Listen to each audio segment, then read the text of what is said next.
Okay. All right. Go away. Admit. Huh? It's the wrong one.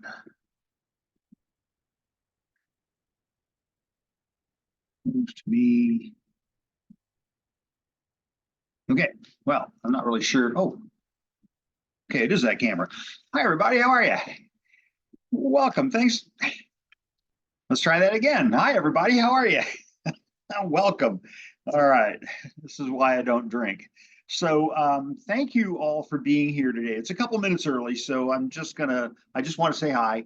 And apparently I'm the only one here at the moment, but there's nothing wrong with that.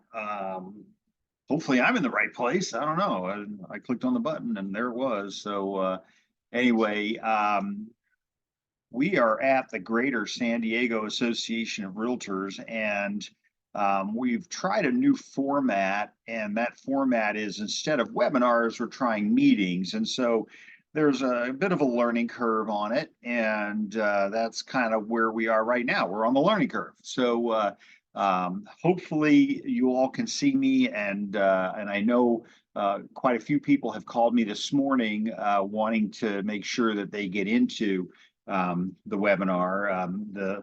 The link that we had takes you to the SDAR website, and what I'm hearing is that it shows that you have, you got to enter in usernames and passwords and stuff. So what I'm going to try to do right now is I'm going to try to actually pull up my screen sharing has stopped. Okay, that's good. Let me see if I can get my email, because I know that a lot of people are trying to get in. And I do apologize for that. I will take full responsibility. How's that? Nobody has to worry about who's at fault. I'll take full responsibility. There you go. And nothing yet, so we're not going to worry about it. Okay, so let's go ahead and begin the show. It is 10 a.m. and I want to thank you for spending a part of your morning with me, at least. Let's see, I need to go to share. So share screen. There we are. And all kinds of warnings and things like that. And let's do this, and let's go from the beginning. And there we go. Okay. All right. So hopefully that works. I can see it on this screen. 2 people entered the waiting room. Let's see. Unfortunately, that is not.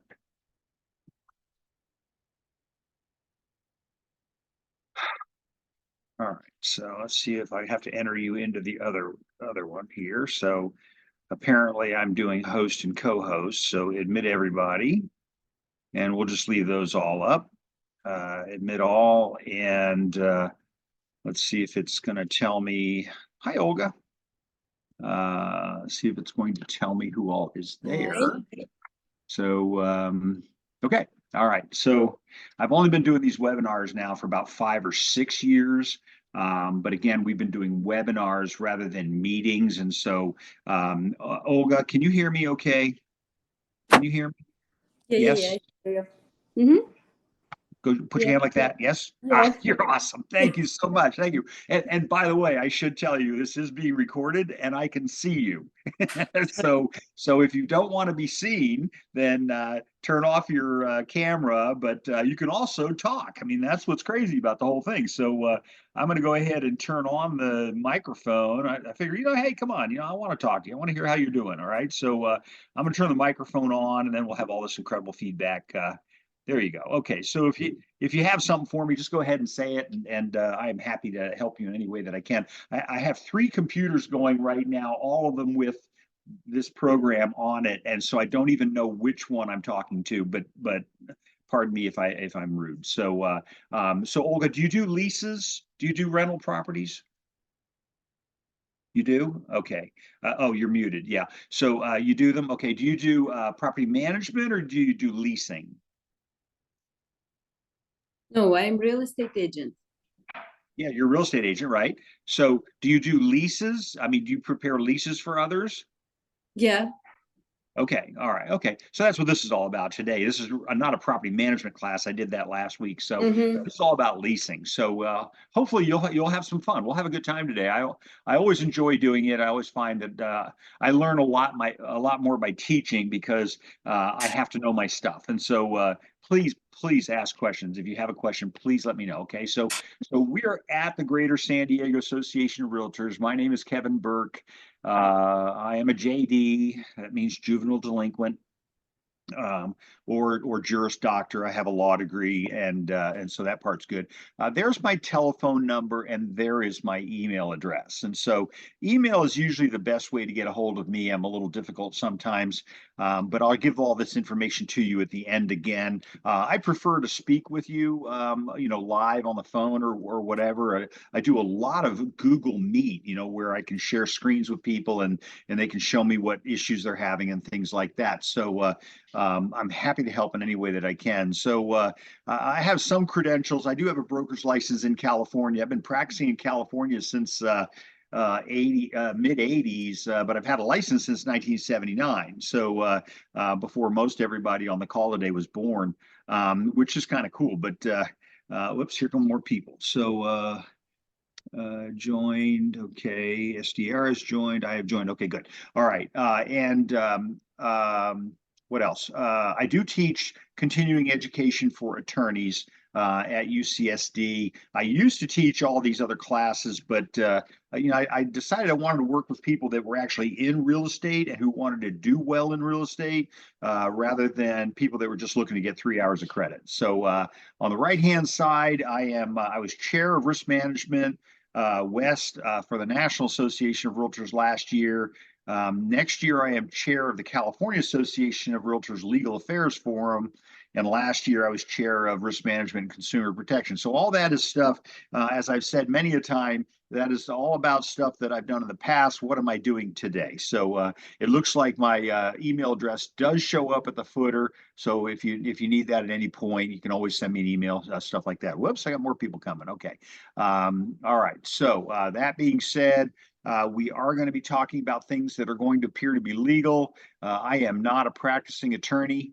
I do a lot of trial work, but mostly as an expert witness. Standard of care is my specialty. For real estate licensees, did the licensees did they do what they were supposed to be doing, et cetera? Agents' duties of inspection and disclosure, and then finally, market conditions in San Diego County, although I'm called on across the country to talk about, what's going on in the market generally. So our conversation is not intended to be a substitute for the advice of your broker, nor for that of your attorney. Please consult with them as appropriate. You're paying them to be there. And so I really think you need to talk to your broker and make sure your broker knows what you're doing. So talk today is intended to be interactive. Obviously, Olga, you figured out how to use the microphone already, which is really cool. Please ask questions, offer input. You can use the Q&A button or the program itself is set up in such a way now that we can actually do live conversations. So I do look forward to hearing from you. So please interrupt me. If you don't interrupt me, I'm going to start talking faster and faster, which means I'm going to be more and more difficult to interrupt. So hopefully, you will engage me in this. But and so this is all backwards. We're going to do the listing agreement this afternoon. I thought for sure I changed that. And this morning we're going to do the leases and creating amazing templates. And so is that what everybody has on the calendar for today? We're doing leases this morning and listing agreement this afternoon, right? Mm-hmm. Okay, good. I thought so. I did that. I messed that all up. So 12 years of college, that kind of thing. So member benefits. So again, thanks for joining us. Residential leases and creating amazing lease templates. Some key concepts. So our subject matter today is residential leasing, not commercial, although I do commercial, not industrial, stuff like that, but it's also not property management. Property management, we'll talk, I want to show you just the difference in it real quick, but you got to check with your broker before doing either one of them. Residential leasing, that means no interaction with the property after the tenant takes possession. And that's the easiest way to remember it. Anything you do after the tenant takes, the link yesterday does not have a webinar link, so I guess many people had trouble joining. Yeah, I know. I get it. I have this great newsletter that goes out, but I was told to put the link in there and it didn't work. And so, all right. So anyway, but thank you, Charles, for being here. So again, so we're clear. Property management, you continue to work with the tenant, you collect rents, you do things like that. But in leasing, after the tenant has possession of the property, you're done. So leasing agent, once the keys are handed over to the tenant lessee, it's over. Is everybody okay with that? I just want to make sure that we're clear about that. You don't answer phone calls about repairs. You don't do repairs. You don't accept rent checks. You don't provide forms, and that's probably one of the most commonly violated things that I see, and that is you get the lease going, and then 3 months later, the owner calls you up and he says, he or she says, you know, the tenant didn't pay the rent. I need you to issue a notice to pay or quit. And the minute you start putting forms in there, now you're doing property management. Is everybody okay? So that's kind of an important concept to remember. And sometimes we're trying to be helpful. But I always say sometimes we can overhelp ourselves right into federal prison. So we don't want to do that. So any touching you do on the property after the lease comes together, that you're doing property management, and the Department of Real Estate is going to have a position on that, which we're going to talk about in a minute. Now, I do a lot of leases. I do easily 100, 200 a year leases. But again, and I have a client that's been doing this with me for 25 years. And you know, I don't hear from him again. When the tenant's ready to leave, he calls me up and says, "Would you list the property again? Let's put it back on the market." And I've been doing that with him for 25 years. He handles the day-to-day. He does all that stuff. Everybody okay with that? So anytime after the keys are delivered normally, we're going to talk about a couple of forms here today. So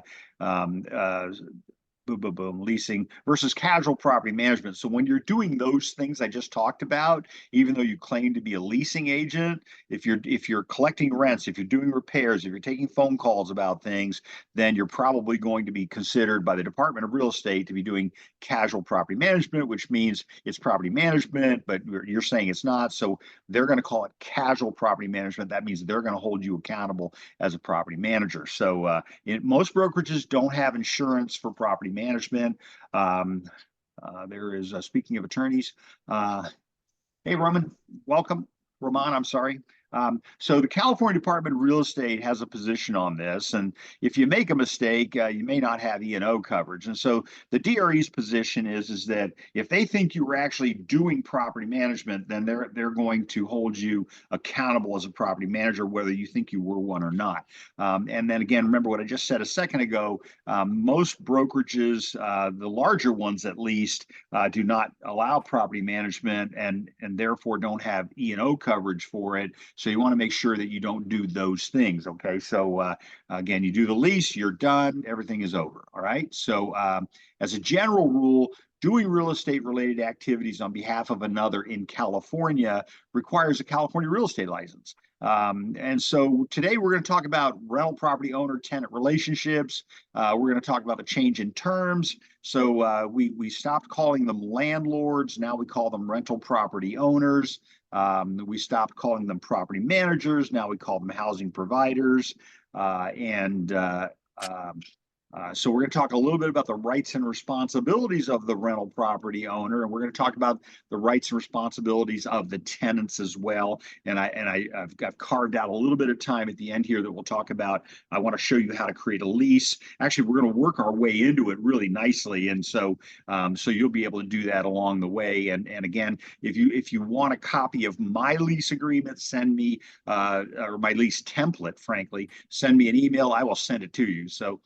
So specific duties of the leasing agent, and again, now I'm quoting the California Department of Real Estate, and they say that the leasing agent must advise the rental property owner the rents that will bring the highest yield consistent with good economics, qualify and investigate a prospective tenant's credit, okay, prepare and execute appropriate leases, advertise and publicize vacancies through selected media and broker lists, recommend alterations and modernization as the market dictates. And again, if you're trying to take notes, I'll send this to you if you want it. Inspect vacant space frequently, which I find to be violated quite frequently, that people just don't seem to, follow up on their obligation to actually inspect the property. It just kind of sits there, that kind of thing. Keep abreast of the times and the competitive market and market conditions. be knowledgeable about, and comply with applicable federal, state, and local laws. And I want to just interrupt myself here again for a second. So folks, they switched us from webinars to meetings. I just want everybody to know that if your camera is on, I can see you. And so can everybody else. So, and it is being recorded. So special duties of the leasing agent. So lease agreements. So the DRE, this is interesting. A lot of people don't know this. I know, Ramon, you know this, but Department of Real Estate requires that all lease agreements prepared by a licensee must be in writing. Okay, and that's called the statute of fraud. So an interest in land, in order to be enforceable, must be in writing. And so the Department of Real Estate doesn't want there to be an argument about, you know, he said, she said. So that's why they require us to put everything in writing. And so, and frankly, I agree with them. And so we'll talk a little bit about that in a minute, which clearly sets forth responsibilities of both of the parties. And so what's my leasing agent's liability? And so those obligations, again, quoting the Department of Real Estate, good faith and loyalty to the principal, performance of all duties with skill, care, and due diligence, full disclosure of all pertinent facts, avoidance of commingling of funds. And so commingling of funds is where you put your money in with the money with others. So your tenant, you know, they want to lease a property, they give you the security deposit, and then you put it into your bank account. That's probably going to be commingling of funds. And unfortunately, it'll probably also be conversion of funds, right? For the lawyers on the call today, conversion being that we don't know what money was yours and what money was theirs. So we're just going to assume you're using their money to buy stuff, you know, buy your toys and stuff. Okay. And refraining from personal profits. Now, that doesn't include commissions, obviously, without their full knowledge. So you tell them how much they're going to pay you. You tend to get paid at the beginning, at the inception of the lease, versus property management, where you're paid perhaps monthly. Okay. All right. Agent must be familiar with the laws concerning real estate licensing. That includes contracts, agency, fair housing, property protection, insurance, and tenant rental property owner relationships. So above are the already things that you're required to know to do real estate transactions, right? You all do this already, you know, so you really, this isn't a surprise. You know, the question is, you know, if I would work with someone who's doing leases, or make sure you're in good contact with your broker before you start doing these. But I don't think, I think people shy away from doing leases. And I think that's really sad, because I think if you think about it for a minute, the whole political climate in California right now is geared towards tenants, and part of the reason behind that is that more people are renting than own property. And so if you think about that, that means your pool of clients is greater on a lease than it's going to be on a property on the buy sell side of things. And so you know, I always figured my job was to help the homeless. So you know, I'll do a rental all day long. I had a property I started, I mentioned it earlier, I had a property I was renting. I rented it 25 years ago. And at that time we were renting it for $1,200. Today we're getting $5,800, and that's under market. So just, whoops, somebody else is trying to get in. Sorry. Sorry, they gave me this button to click on to let people in. And I'm so sorry about that, James. Welcome, James. And James, thank you for your email this morning. We're going to talk about it in a minute.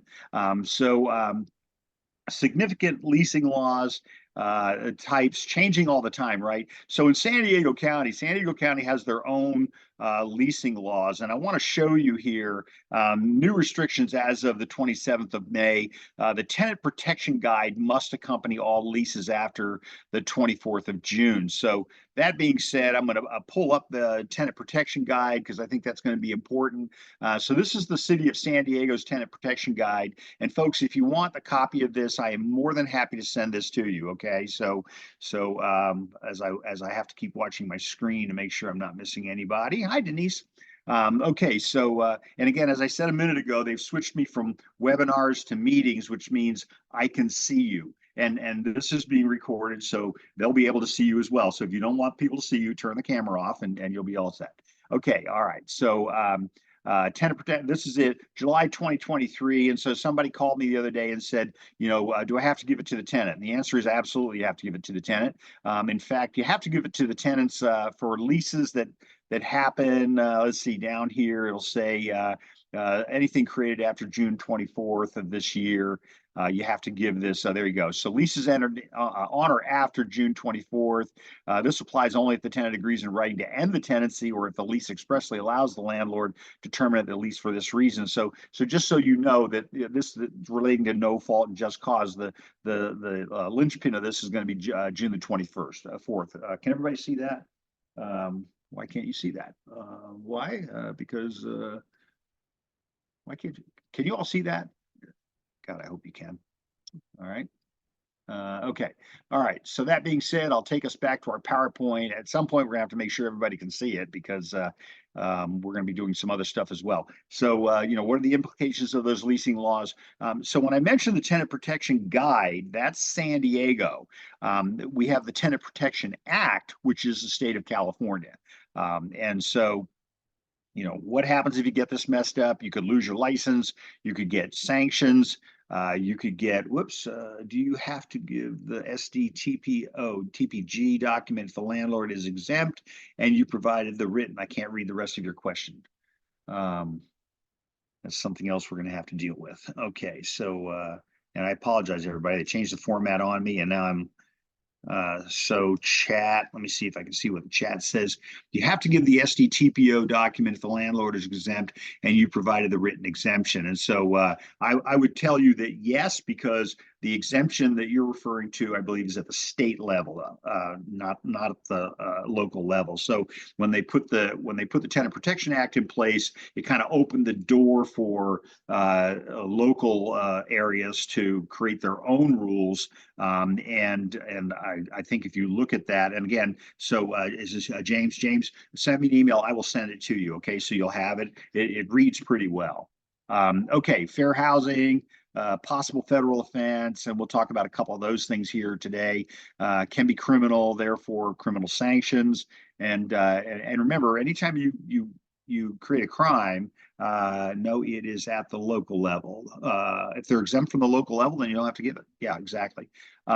So probably no E&O coverage if we break the law. Okay. So again, loss of license, etc. Tenant selection. So we'll talk a little bit about screening.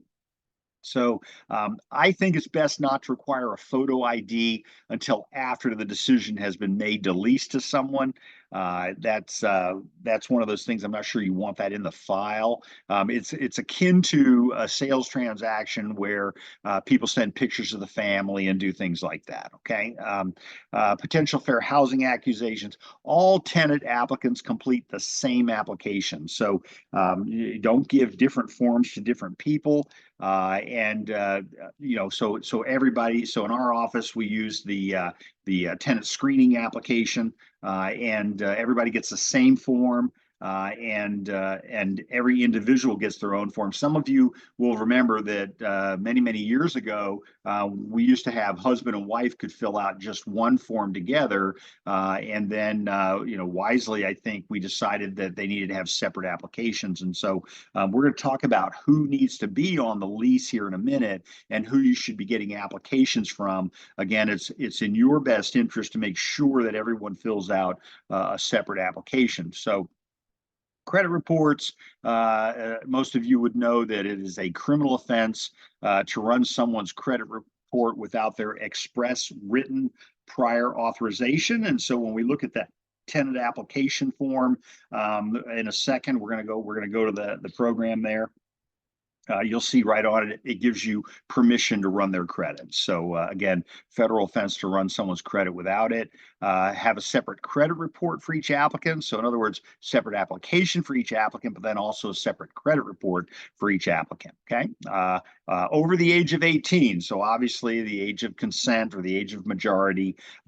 People say, well, they got a daughter, 17. What do you do when she turns 18? I'd probably get her on the lease. I'd probably get an application from her at that time. It may be fairly de minimis for that individual, but again, you want you want people at the age of consent to be also have the lease agreement be able to be enforced against them. Okay, so and again, in California, occupying the property greater than 14 days. And so, if they're there less than 14 days, they're considered a guest. And for the lawyers on the call, that we have a difference between a guest and an invitee. So, but if they're going to stay in the property for more than 14 days, then they definitely need to have an application in. They have to be on the lease agreement. And again, make sure that you've given them a separate credit report or separate application form.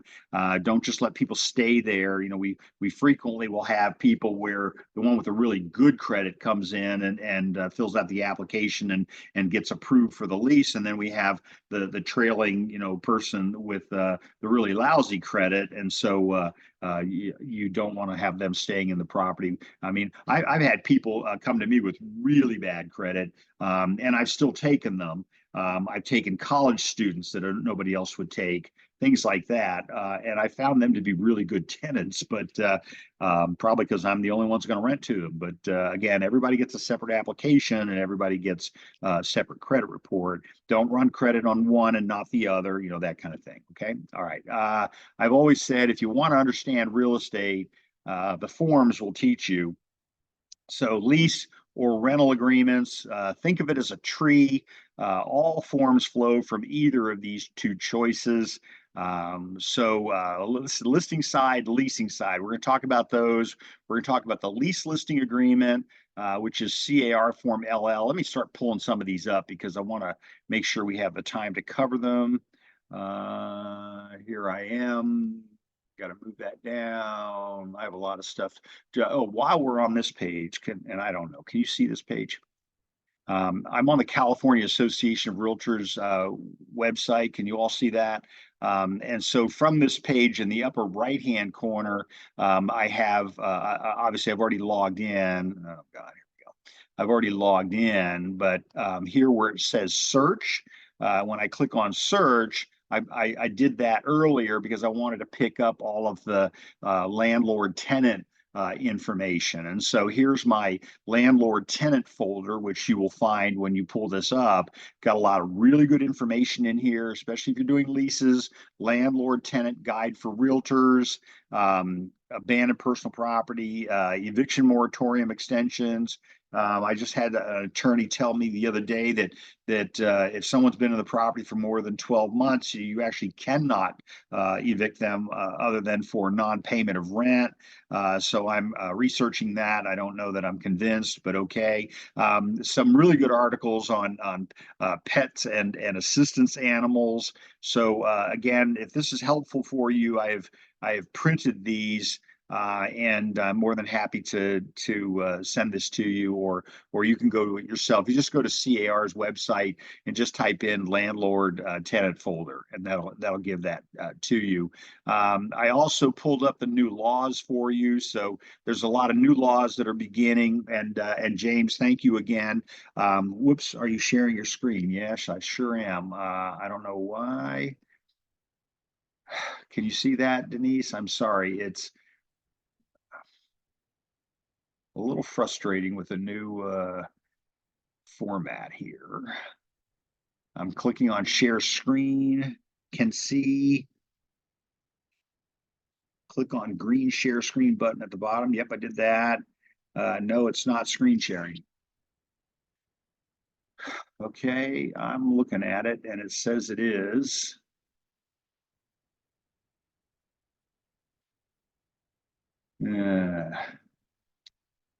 What have I got to do here?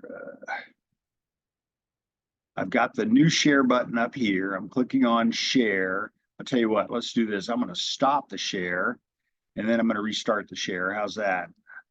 I found that works in Google Meet all the time.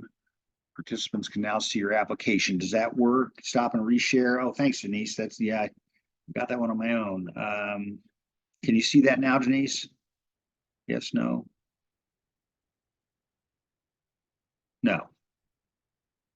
Okay. I'll stop share again. It says I'm screen sharing. So again, let me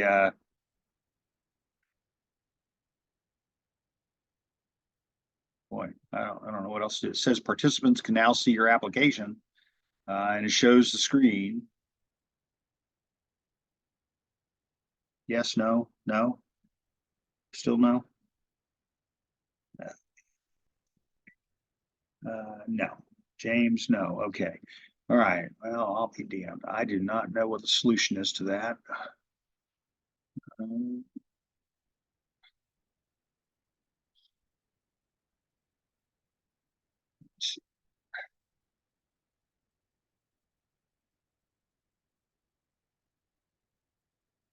Stop video.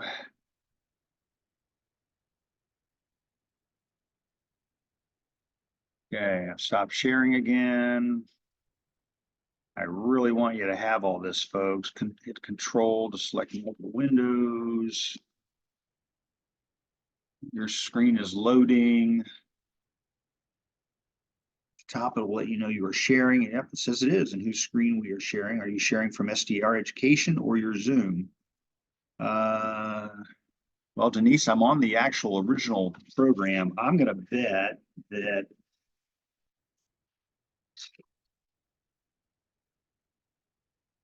let me try it this way. We encountered a little bit of this the other day too. So you're going to tell me that's working, I'm sure. And let's go to the CAR's website.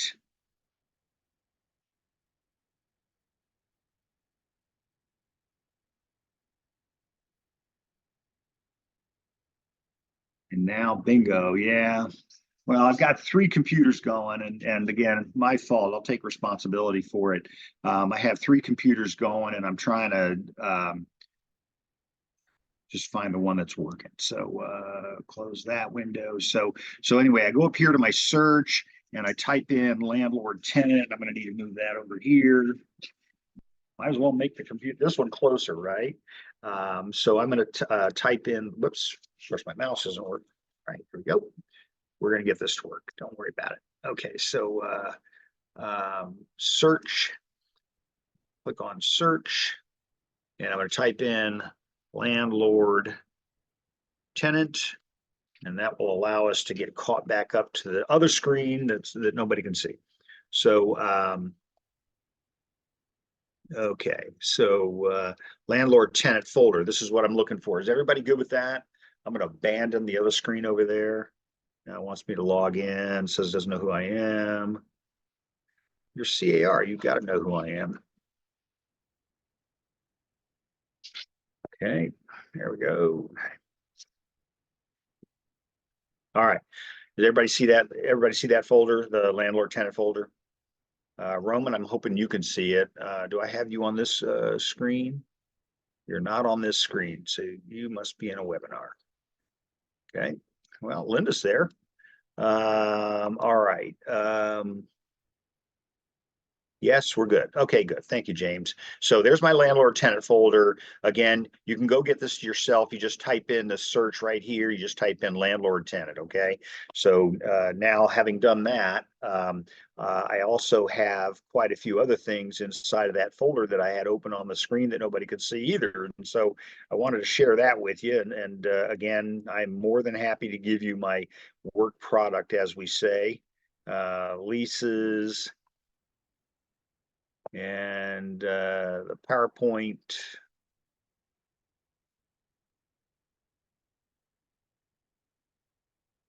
And of course, this shows up. Well, it shows up on the one computer. Your screen sharing is paused, probably because this computer doesn't have the bandwidth to be able to do it.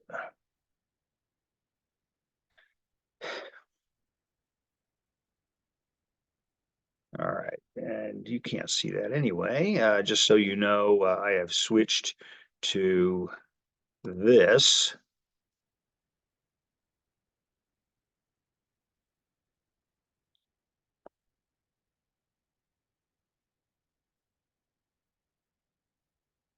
And then finally, because I did want to show you the new laws. So let's pull up new laws really quick, and then I'll show you the new laws.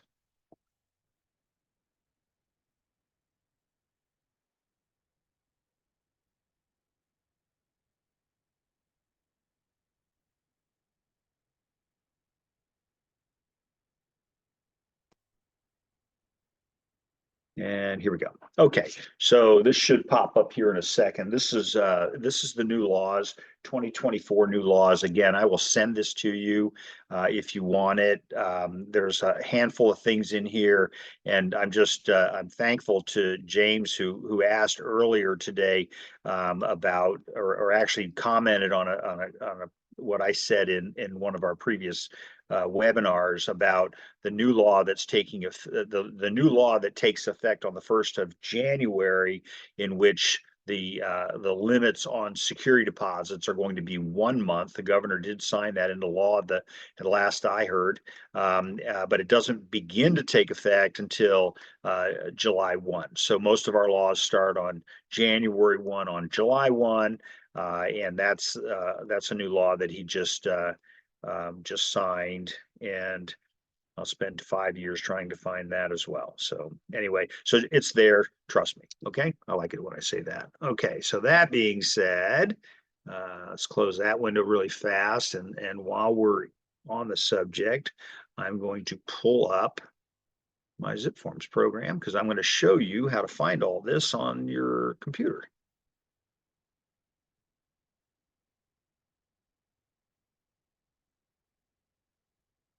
Actually, now my question is, can you hear me? I hope so. I hope you can hear me because the microphone is actually hooked up to the other computer. Yes, thank you, Denise. Yahoo! It's definitely interactive, right? Oh, God.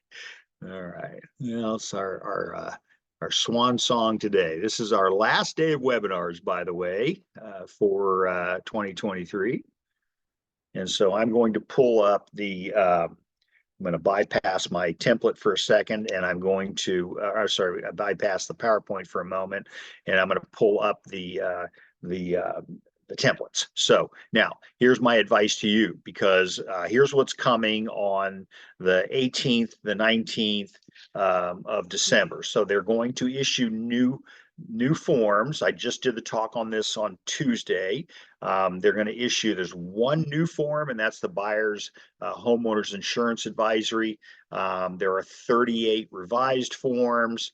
Some of those are, they brought back the vacation rental agreements and the business op agreements and things like that. So there's still a handful of forms. So if you are creating in your ZipForms program, if you create templates, which is what you see here on your screen, I have templates. So we have a seller listing template, we have a buyer offer template, we have a template that we give to property management companies that we work with, and then we have the leasing template. So when I pull up the leasing template, it will show us what it is that we actually do.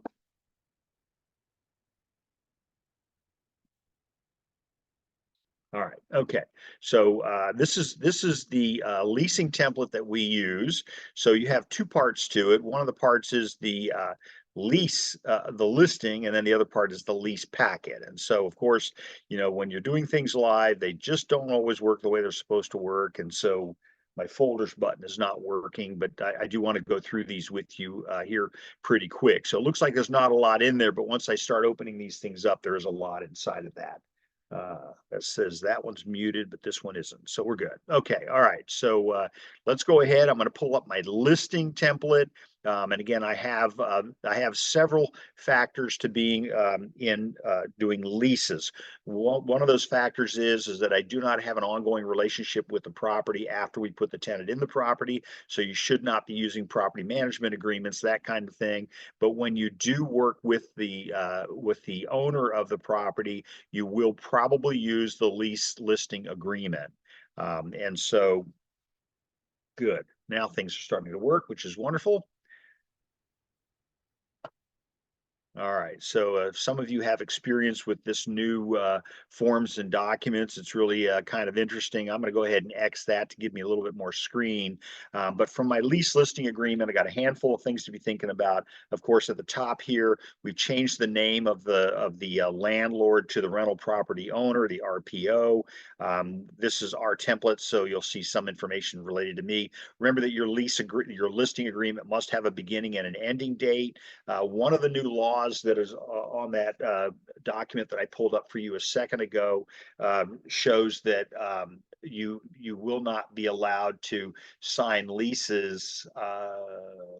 You will not be able to sign leases or take listings on property for more than 2 years. And I think that's an attempt to try to get, whoops, you got another one coming in. Okay, hang on a second.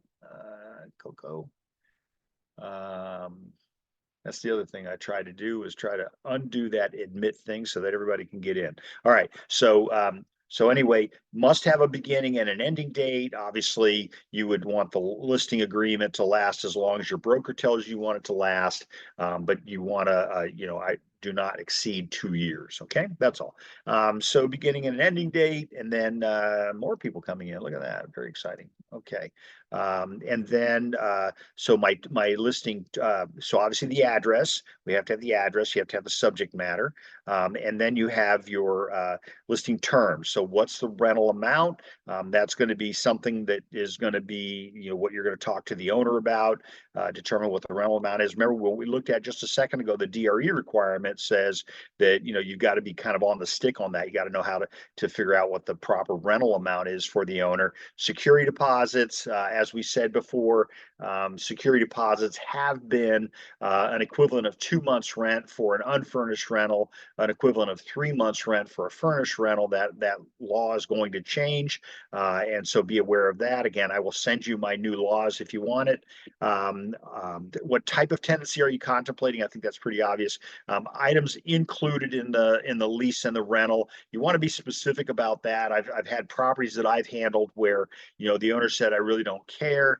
It's a semi-furnished property, but then of course something goes wrong with the, something gets damaged or destroyed, and then all of a sudden they do care. So those are going to be things you want to make sure you put in there. What is included in the lease rental, and then I don't know why we separated it, but items that are excluded. I've had a couple of lawsuits on this where the information that was in the multiple listing service, the agent had put in, but there was nothing in the listing agreement that talked about it.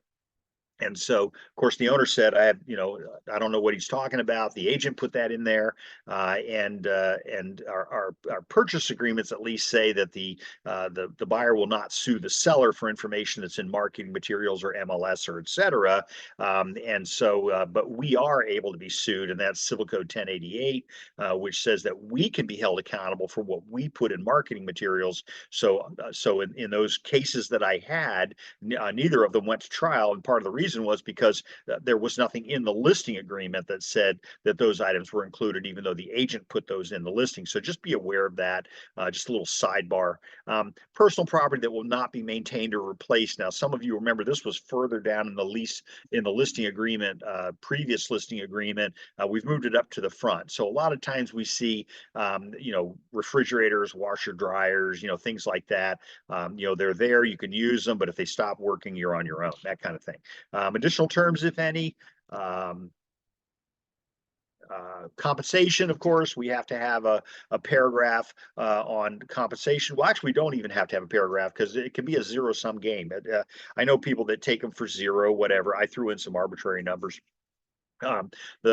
Anytime you receive a fee, anytime you receive a commission, the law requires that you have the bold printed language included. That's the DRE's information. And by the way, it's interesting. I still get offers today where people have the seller paying or they put in the agreement that their buyer or their tenant, their lessee, will pay a certain fee. It has to be accompanied by this language, and that's not in the agreement between the lessor and the lessee, or the owner, the buyer, or the seller. It's not in that agreement, so you really can't create an agreement that way. But people do it, so I just advise against doing that. Chat. Hold on a second, and do you have frozen screens? I don't know what that means. Okay, so whatever your fixed term is going to be, you've got to, if you don't put it in here, you don't get it. Okay, that's the point. So either a fixed, remember it says right up here, it says the amount or rate. So amount would be the dollars or rate would be the percentage. And then you would put those figures in their appropriate place. And then paragraph number 3A3, call your attention, 3A3B is going to be what the Department of Real Estate refers to as the safety or the protection clause. And that's where you put in a number of days that you expect to be protected in the event that the owner leases it to someone that you physically introduce to the property, et cetera, et cetera. The courts, the decisions that I've been seeing say that if you don't put a number in there, then the court just assumes that you don't care and that you won't have any protection. Paragraph number C is, in addition, the RPO agrees to pay something. I've had owners pay marketing fees, things like that. And then on paragraph number E, we like to put that clause in there. What happens if the tenant purchases the property? We'd expect to be compensated. We expect the owner to represent us. I'm gonna tell you, I'm a little iffy on that clause, and here's why. Because I don't think it's enough to create an agreement on the seller or to obligate the seller. I think you need a listing agreement, something along that line, but who am I to say, right? So, and then on page 2, RPO has been advised of the broker's policy on how much we're going to pay the other side. And so I get calls daily on the Sitzer Burnett decision, and it's an interesting decision. It's in Missouri, and in my calls that I've been on with the California attorneys, we pretty much this language you have right here is not in that language in other areas, and so it's not really clear to the owner that the seller's agent or the listing agent they claim not to have been aware that there was compensation being paid out of the money that was being given to the seller's agent or the listing agent. So California is pretty clear about it. Some of you might know we actually had a lawsuit in San Diego over that subject a number of years back, and it never went to court. So and part of the reason was because of the way that we write our contracts in California. So I'm kind of proud of that fact. What other kind of stuff in here do we need to be looking at? Let's see, no obligation to pay. Yep, you got that. Tenant payments. So the following are due and payable to the RPO. So they go directly to the rental property owner unless otherwise specified. Okay, so if you put your name in there, now you've got to have a trust trust account, and these are going to talk about when those monies are going to come over. Okay, all right.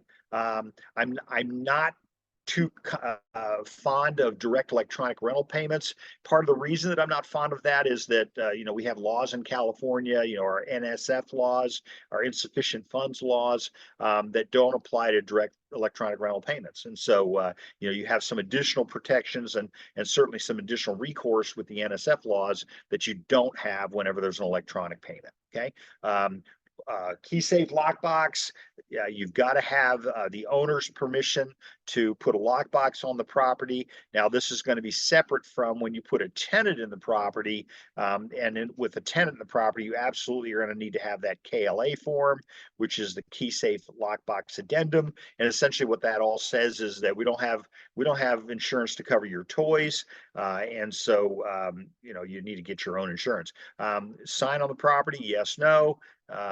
Multiple listing service. Are you going to put it in the multiple listing service or not? Not everybody does on leases. Can someone tell him to update the screen? So this person's on the other program. Man. Okay, so they are logged in. Well, I don't know what to say. They're logged in under the webinar version and not the version that they were given, but you all have figured this out. I don't know how to get them over to this one. Okay. All right. If the people on the other meeting can hear me, we are in the meeting version of it. Send an email to education@sdar.com and they can send you the link to get into the meeting that we're in that shows the actual screen. Okay, security and insurance. I just talked about that a second ago. Ownership, title, and authority. You know, this is very much like what we have in our listing agreements. Let's see here, Denise. So Denise, are you sending me the link that they're supposed to go to? Yes, you are. I see the .1 at the end of it. Let me see if I can pull that up real fast. Thank you, everybody. I appreciate your patience on this. It's a whole new format. Okay, meeting information. Thank you, Denise. That was very kind of you because I'm realizing that I can copy paste it right into the chat. Denise, you're wonderful. Okay, so I did. I just copied it into the chat. So thank you for that. You did, that helped. Okay, so I put it in the chat to the group that's in the webinar portion of things so that they can come in here and see this. So thank you.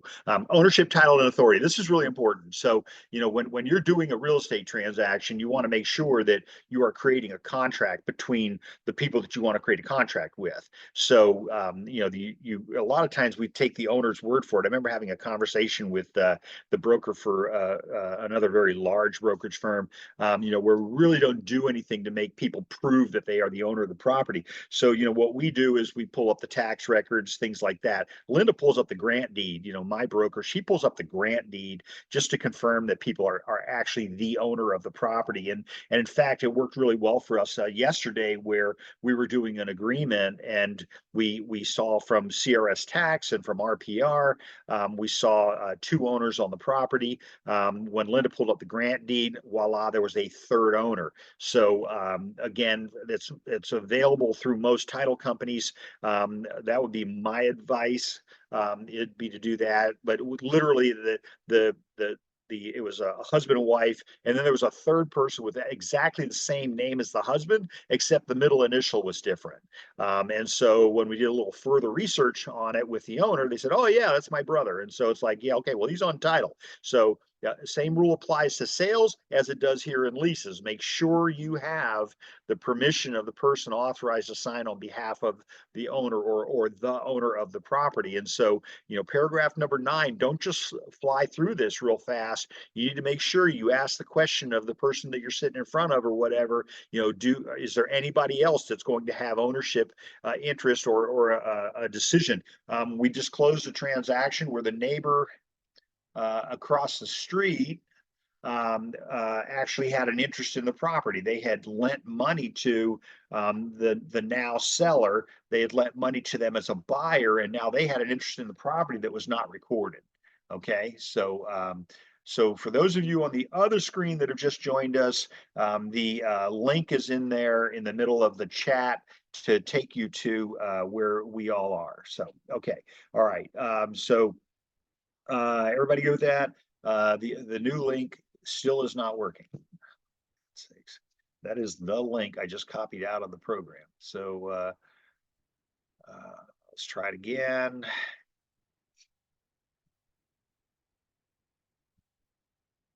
I've only been doing this for about 10 years.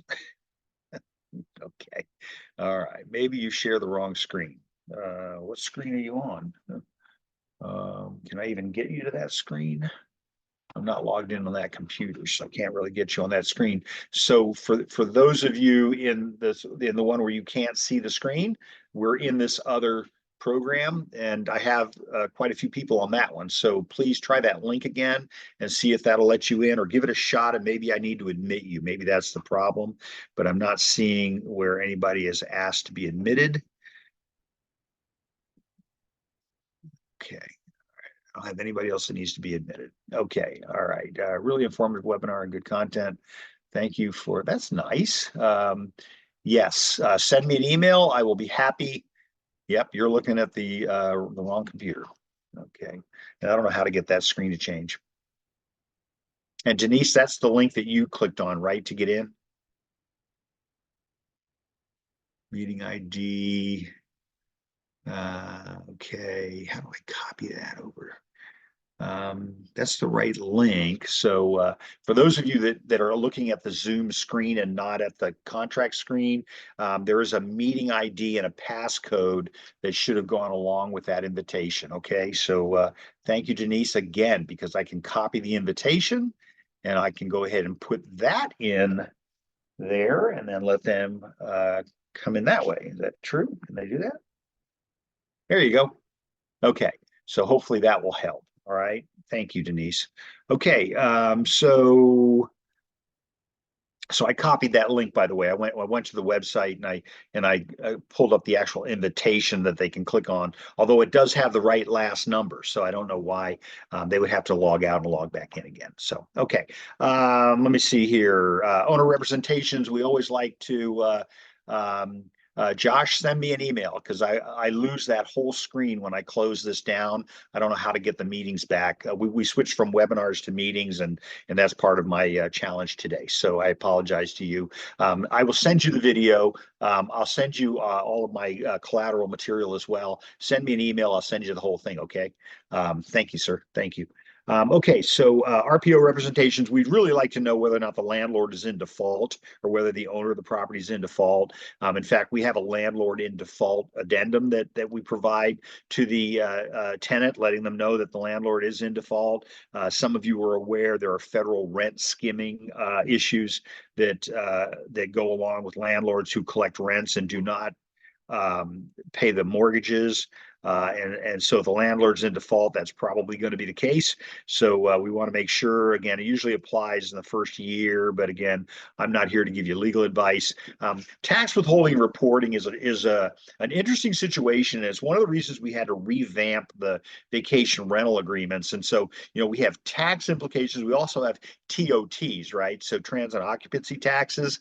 We'll probably try to touch on that in a minute, but for right now, if you are taking a listing on a property, you must let the owner know that you are required to withhold certain amounts of the rents if the owner is not a California resident or a corporation. So as an example, we are a California corporation at my office, Linda's office. I don't have an office.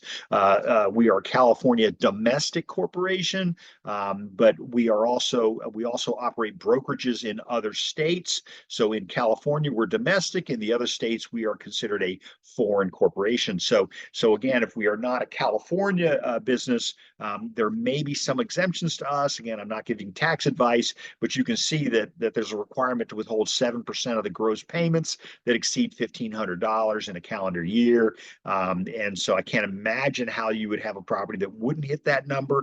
But then they can always also do the FTB is Franchise Tax Board Form 589. That rule is going to apply for the state, the non-resident state, but also on the federal level, and that's going to be 30% of the gross rental receipts again. Okay, so that can be a significant amount of money. So now here you are collecting taxes.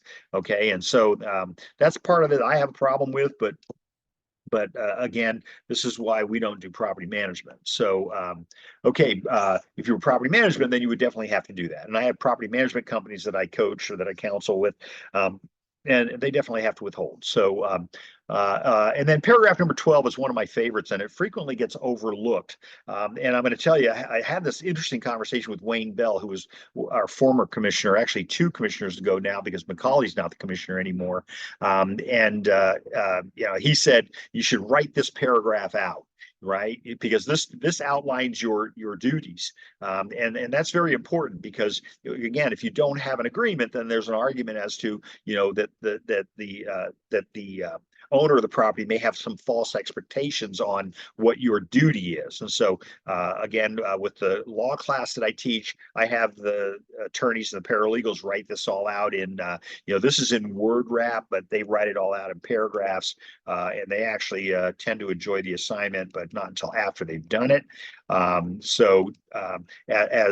Mr. Bell said, don't go outside of your lane, stay within your field of expertise. And if you read through this document on paragraph number 12, it says to the owner of the property that this is what I'm going to do.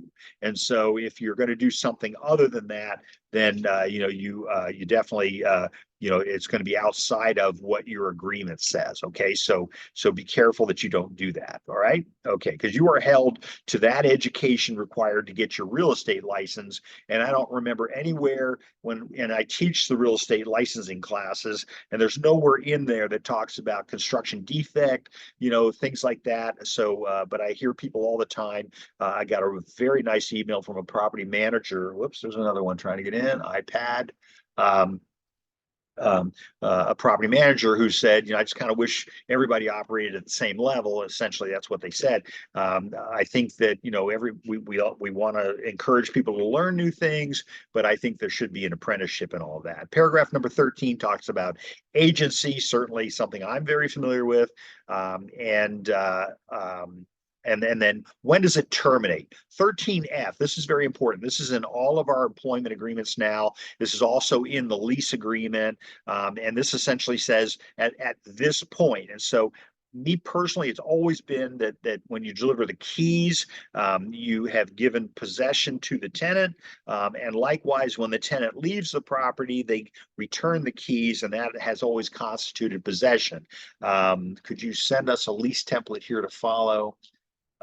Since screen not working, try it again to reopen. Still the same screen. Okay. All right. Let me see if I can do that. Hang on a second here.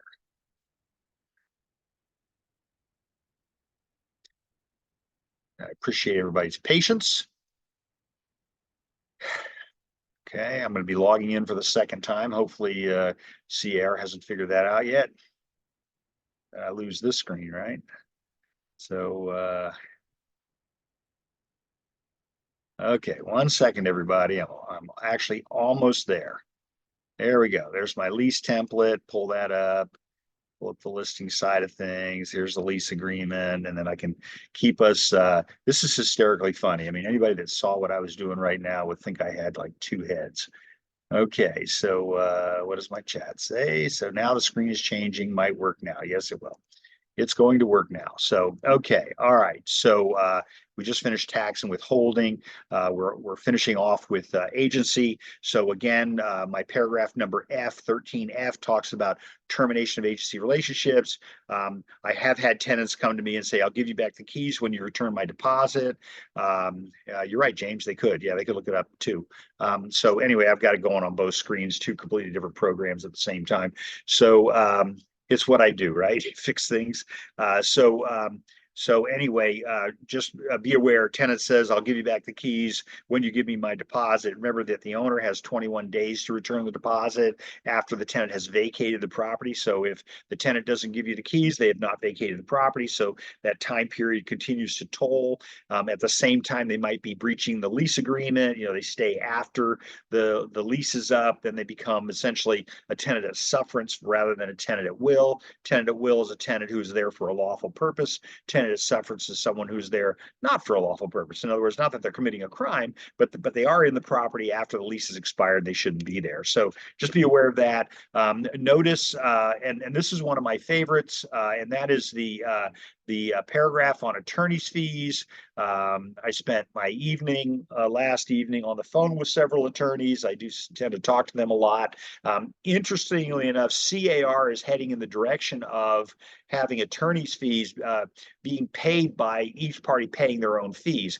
And that is intended to discourage litigation. And so I think it's a good cause. Again, I have had lawsuits where it was very clear that the attorney was not a real estate attorney, that they didn't understand the laws of real estate. And so just make sure, as CAR has coined the phrase now, the Qualified California Real Estate Attorney, the QCREA.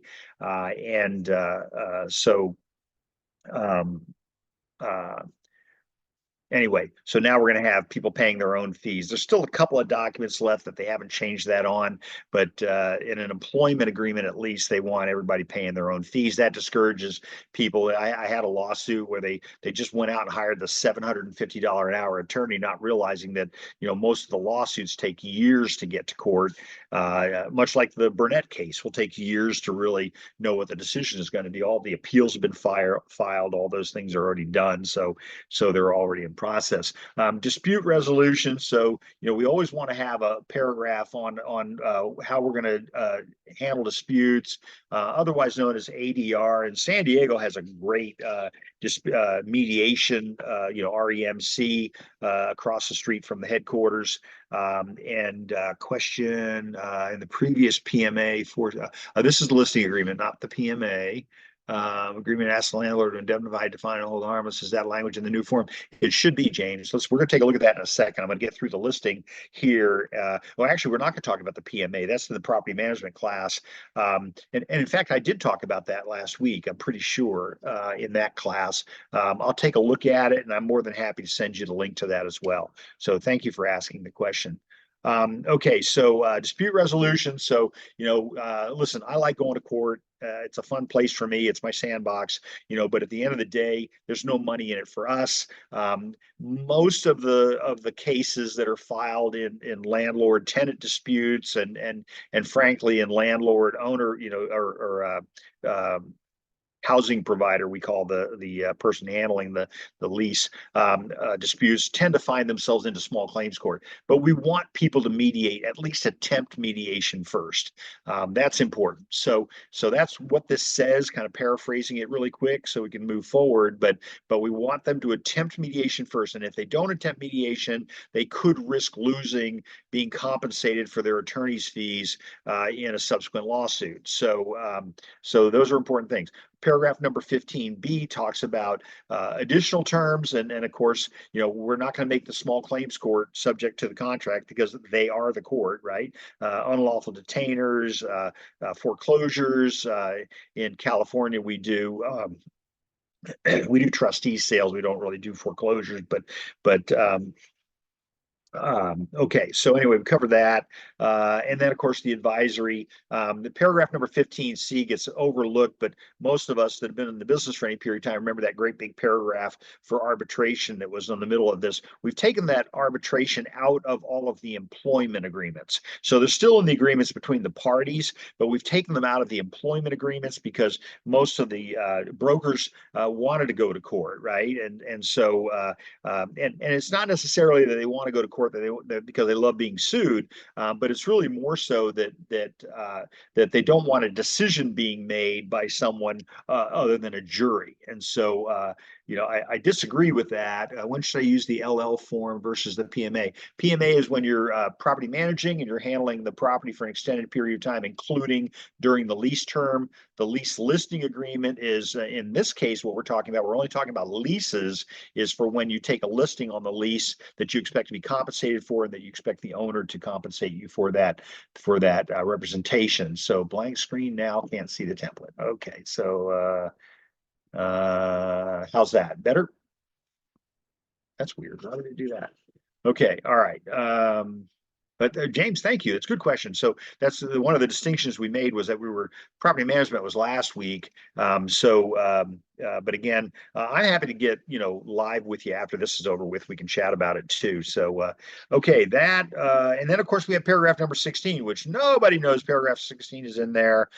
This was a real problem for me as management with three of the largest brokers in San Diego. And so the Department of Real Estate says that the broker has 5 days to decide whether or not they want to do whether they want this to be their listing, that kind of a thing. And so frequently I would have people come into my office, drop the folder down in front of my desk and say, here, this is closing.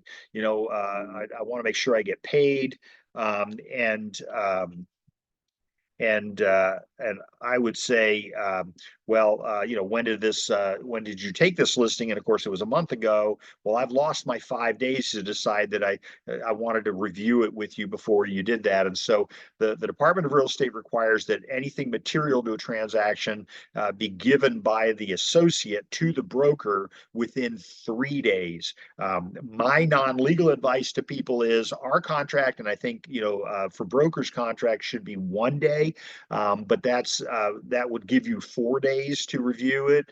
I know I review a lot of contracts, and I can tell you that sometimes, you get busy and you don't have time to get to things. So you need to give yourself as much time as possible if you're the broker. I know we have a couple brokers on this call today. So you definitely want to make sure all that paperwork comes in a timely manner. Paragraph number 18, additional terms. All these disclosures are great things. I'm going to show you these in a minute. If you're looking over here on the right-hand side, that bar tells us we're not very far down this agreement. So we still have a little bit to go, and I'm going to speed it up a little bit. So this agreement shall be binding on RPO and RPO successors and assigns. Notice it doesn't say the broker's successors and assigns, because technically speaking, this agreement is what's called a personal services contract. So if something happens to the broker, then it's all the listings go away anyway. And this is the law in most states, clearly where I teach. And so, but a lot of people don't know why is that not in there. And so the answer is, and now if it's a corporation or something else, then obviously corporations never die, things like that. So, okay, time of essence. If anybody wants me to explain that, essentially it means that if it says, 17 days, it means 17 days, right? Not 21 or days or whenever.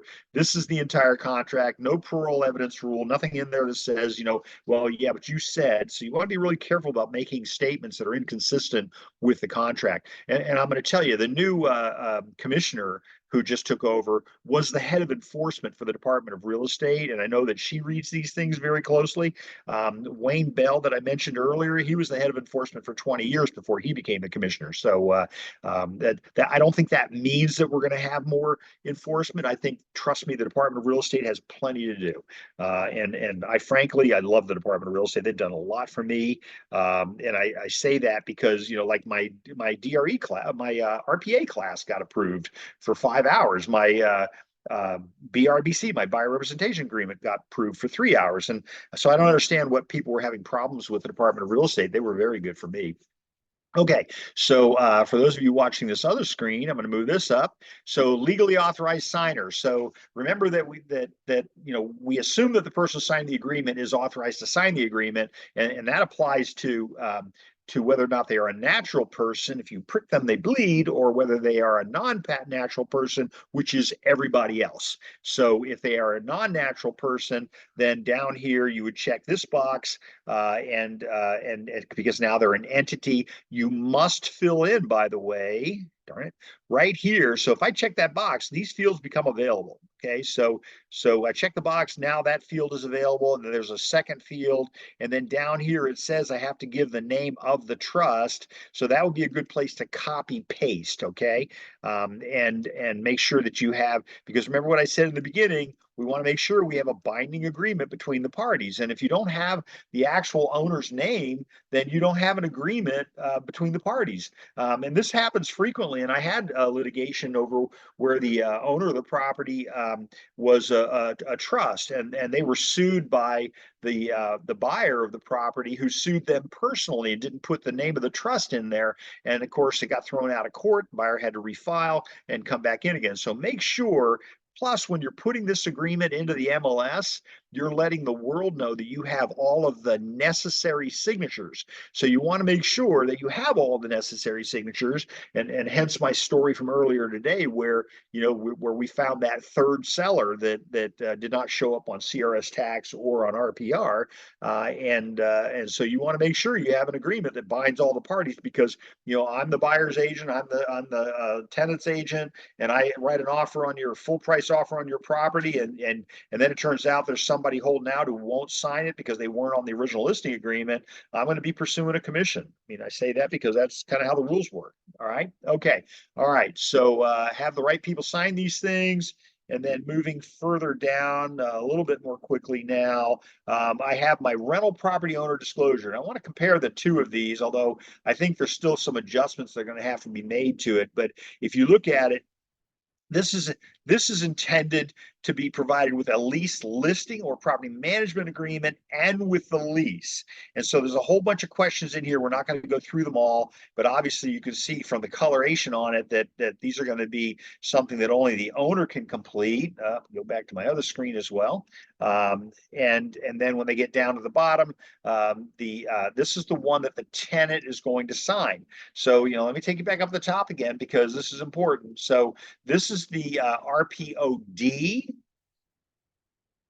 The RPOQ is not given to the tenant, and yet the RPOQ is going to show up next. And so I think it can be a little bit confusing, but if you just remember to read the header at the top, you'll see it right there. Intended to be provided with a lease listing or property management agreement and not with a residential lease. So obviously the tenant signed the RPOD, but this is now the RPOQ. So there are additional questions, although I don't think there's that many additional questions, but there are additional questions that are offered here that are between the broker and the owner of the property. Okay, everybody good with that? And then of course we have our fair housing. As you all know, I've said this many a time. It's one of those documents that all I can help thinking is what took us so long to get there. We need to have this. This needs to get laid out. California's got 22 protected classes, and so I just fortunately we're ahead of a lot of other parts of the country that don't have anything like this. So and there are a couple of mistakes in it that I caught, but they're going to fix those with a silent publish. And then I have my California Consumer Privacy Act advisory. Now this got updated December of 22. Okay. Chat. It's great. Finally can see what you see. Thank you, Guan. Thank you. All right. But the California Consumer Privacy Act advisory was updated. Make sure you're using the current version.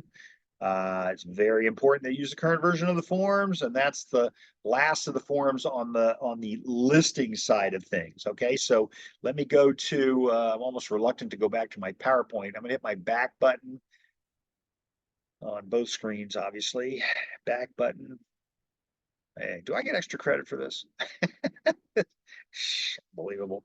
And then on your screen, you can see that there are some other forms that I did not include that we just don't have time to talk about. But lead-based paint, listen, don't make that mistake. If the property was a pre-78 build, then use the lead paint disclosure. One of the important things to remember on the lead paint disclosure is going to be the fact that it also applies to, hang on a second here, that it also applies so we have the environmental hazards booklet that some of us know are usually provided for by the natural hazard disclosure companies. And so that would include this, but in a lease, you must also have it. Notice up at the top of the page, pre-78 housing sales, leases, or rentals. And so we've renamed the form. It's the LPD form, and it was revised in 12/21. And part of the reason why it was revised was because there have been some what they refer to as the lead paint renovation rules. And that's going to be down here, this paragraph, 6 square feet of lead-based paint in a room, or more than 20 square feet of lead-based paint on the exterior. And that rule took effect in 2010. And I'm surprised how many people I talk with that have no idea that that's been the law for a while. The good news is the website is located in here as well that you can go take a look at. And then for purposes of, this is a mistake I see very commonly made by in both property management and leases and in sales, and that is, you leave these blank. And I really think that there needs to be something in there. Lawyers don't like leaving blanks because it tends to allow for people to fill in things above a signature, which is fraud. But I think they should say NA. It doesn't have to have the owner's handwriting. Well, you want to be able at least be able to prove that you didn't add it later. I've been called in to testify as to whether or not something was added to a document after a signature. That's an easy one for me. You don't want that. I mean, that's just not going to be good. And again, the parties can waive it, but they have to waive it in writing if they're going to waive it. And that's going to be, hang on a second here. That's going to be on the buyer or tenant side. The buyer can waive it. The tenant does not waive it. The penalty for not doing this is fairly heavy. So it can be a lot of money, and it's usually per offense. So at the last I saw, it was 11,000, but I'm pretty sure it's at about 16,000 now per offense. So be aware of that. Wanted to show you that really quick. So no answer, and then we're going to go back, and we're not going to save the changes. And I'm going to go ahead and take us over to the lease agreement itself. So this was my listing packet. Now I'm going to click on my lease packet. The older computer, and I apologize, the older computer is taking a little bit longer to respond. Lead only applies to residential, not commercial. That is my understanding, yes. When would I use the LL form versus the PMA? The two seem super similar. Well, they're not. The good question though. The PMA is when you're going to be handling the property after the tenant takes possession. That's the easiest way to remember it. The lease listing form you can use also in property management, but and again, our topical matter today is for when we're doing leases, not property management. Property management, I can chat with you off camera on that if you want. And yes, I do. I agree with you about the defendant hold harmless clause. So here I am in my lease packet. I'm going to click on that link. And again, I will share this with you if you want. Send me an email. You got to be specific. Don't just say send me everything, because I'm not going to remember what I did. But on my lease packet, I'm going to, yes, I have a buyer representation agreement for my tenants. Let's take a look at my application really quick. So I'm going to click it on both screens. Hopefully everybody can see it. Boy, you can sure tell the difference between the speed of these computers. Okay, all right. So here's my application form. Again, section to be completed by the applicant. Separate application to lease or rent is required for each occupant 18 years of age or over. Not all on one form, not both of them on one form. Could be an emancipated minor. So anybody's been in the military, or the parents have signed off on that, or it's court ordered, or that kind of thing. You could create a binding agreement. The age of consent would be whatever their age is. And so we don't ask for social security numbers on this page. But again, make sure everybody gets their own agreement. So I'm going to go through here. It was interesting. I was talking to someone the other day who said, can you ask them if they've ever been arrested for a crime? And the answer is no. You can ask them if they've been convicted of a crime, but arrested is something completely different. They're innocent until proven guilty. I always get the residence history, because my experience has been that and by the way, and this just happened, that the most current landlord for them is probably the one with the highest interest in getting rid of them. So I usually go back 2 or 3 landlords. Because the most recent one is the most suspect. All right. So addresses, things like that. A lot of real estate agents have them fill out the form, but then never follow up on it. I think that's going to be a mistake. Let's go down to page 2, creditors information in case the tenant goes bad. And by the way, I said this earlier, I've had people with really, really bad credit reports end up being the best tenants I've ever had. And I've had people with unbelievable stellar credit reports just turn out to be complete pains in the neck. And so again, in San Diego and in California in general, it's difficult to get rid of tenants. And clearly not just because you don't like them or you don't get along. That's not ever going to be a qualifier, right? The days are very different today than they were before. Personal references, nearest relatives, things like that. Please, let me back up here. I'm trying to keep both screens the same. So paragraph number 8 talks about this is an application to rent only, doesn't guarantee you're going to be offered the premises. I get different schools of thought from property management companies that I work with. Some of them say I handle them one application at a time. So the first one that comes in, if that one doesn't work, we go on to the second one. In sales, we tend to give everything to the owner. In property management, you may, if you have a system, you may be able to get away with that. The Department of Real Estate is really good. If something goes wrong, they're going to go after that. But if it's a system you had in place and something failed the system, then they'll help you correct the system. So it's a little bit different. Anyway, if the remember the burn form, and I'm going to show you that really fast here in a second, but the tenant is not entitled to a copy of the lease app of the credit report that you order. You have to, by law, give them notice of where they can get their own credit report, and we have a form for that, and it's the credit report upon denial of a lease. Okay, so you definitely you can give them access. They get a free copy of their credit report. You don't give them your credit report. You have things that are different on your credit report. Now I'm going to tell you something. San Diego's got a really good San Diego Association of Realtors, and we've been using it for years. They have a relationship with TransUnion. It's called Smart Union, and they'll run the credit. They'll do all that. We don't see it. I don't want to see it.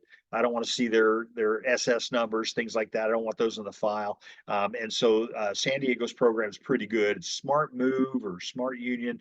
It's hard to find, but I think I might have it a link in here. We've been using it for years and we really like it. So thank you to San Diego Association of Realtors for turning us on to that. Let's see here. Again, two screens at the same time here, folks.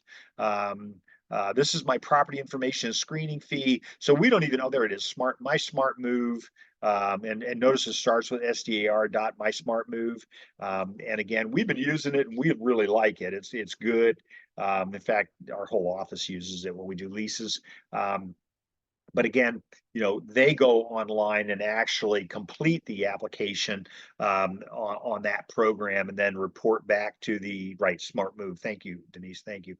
And so they complete the application and we just get a thumbs up, thumbs down. We get to see, what it looks like, but we don't want too much of their personal information. And again, it's the owner's decision as opposed, James, to property management, right? In property management, you're making the decision. So a little bit different. So, but again, we like the program. There's all kinds of services out there, tenant screening fee, rent spree.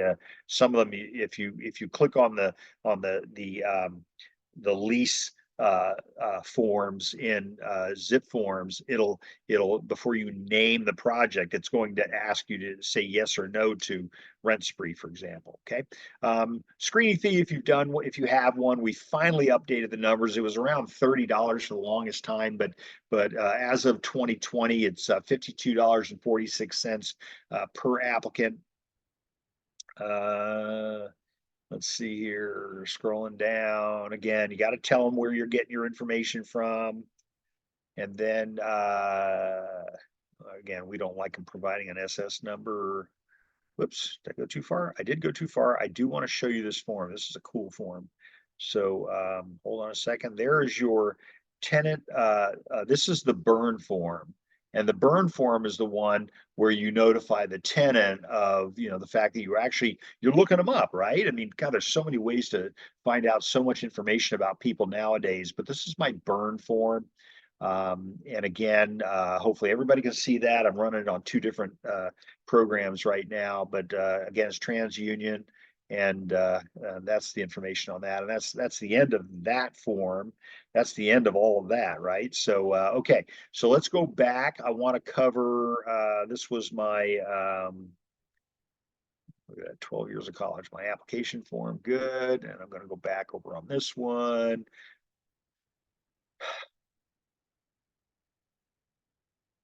Linda says, how come you look so stressed after you do it? Especially now with the way things are going, but it's all right. Okay, let's take a look at my lease agreement. I'm going to take a look at the lease agreement because I want to go through that really fast. I'm going to click on that. And obviously on the faster computer, it's just smoking fast. We're going to pull it up on this computer, which is a little bit slower, but it's okay. We can live with it. Dun, dun, dun, boom. Okay. All right. Here we go. So we're going to talk about our residential lease or month to month. I'm trying to think. I think we have some changes coming to this starting next week. I broke down all of the new and revised forms. So if you want copies of any of that, send me an email, or you can just go onto the YouTube website and pull up a link yourself, and you can see the video on it and all that. Let's see here. So again, this is the lease agreement. So this would be the agreement you would use whether you were a leasing agent or whether you were the property manager. In most cases, I do have some property management companies that actually do their own, have their own forms created by council. So again, housing provider, that's my, so rental property owner is my RPO. That's the owner of the property. The housing provider is a property manager. So James, I believe that might be you. I guess we're gonna have to come up with another name for tenant, but you know, at this point right now, they're still tenant. And then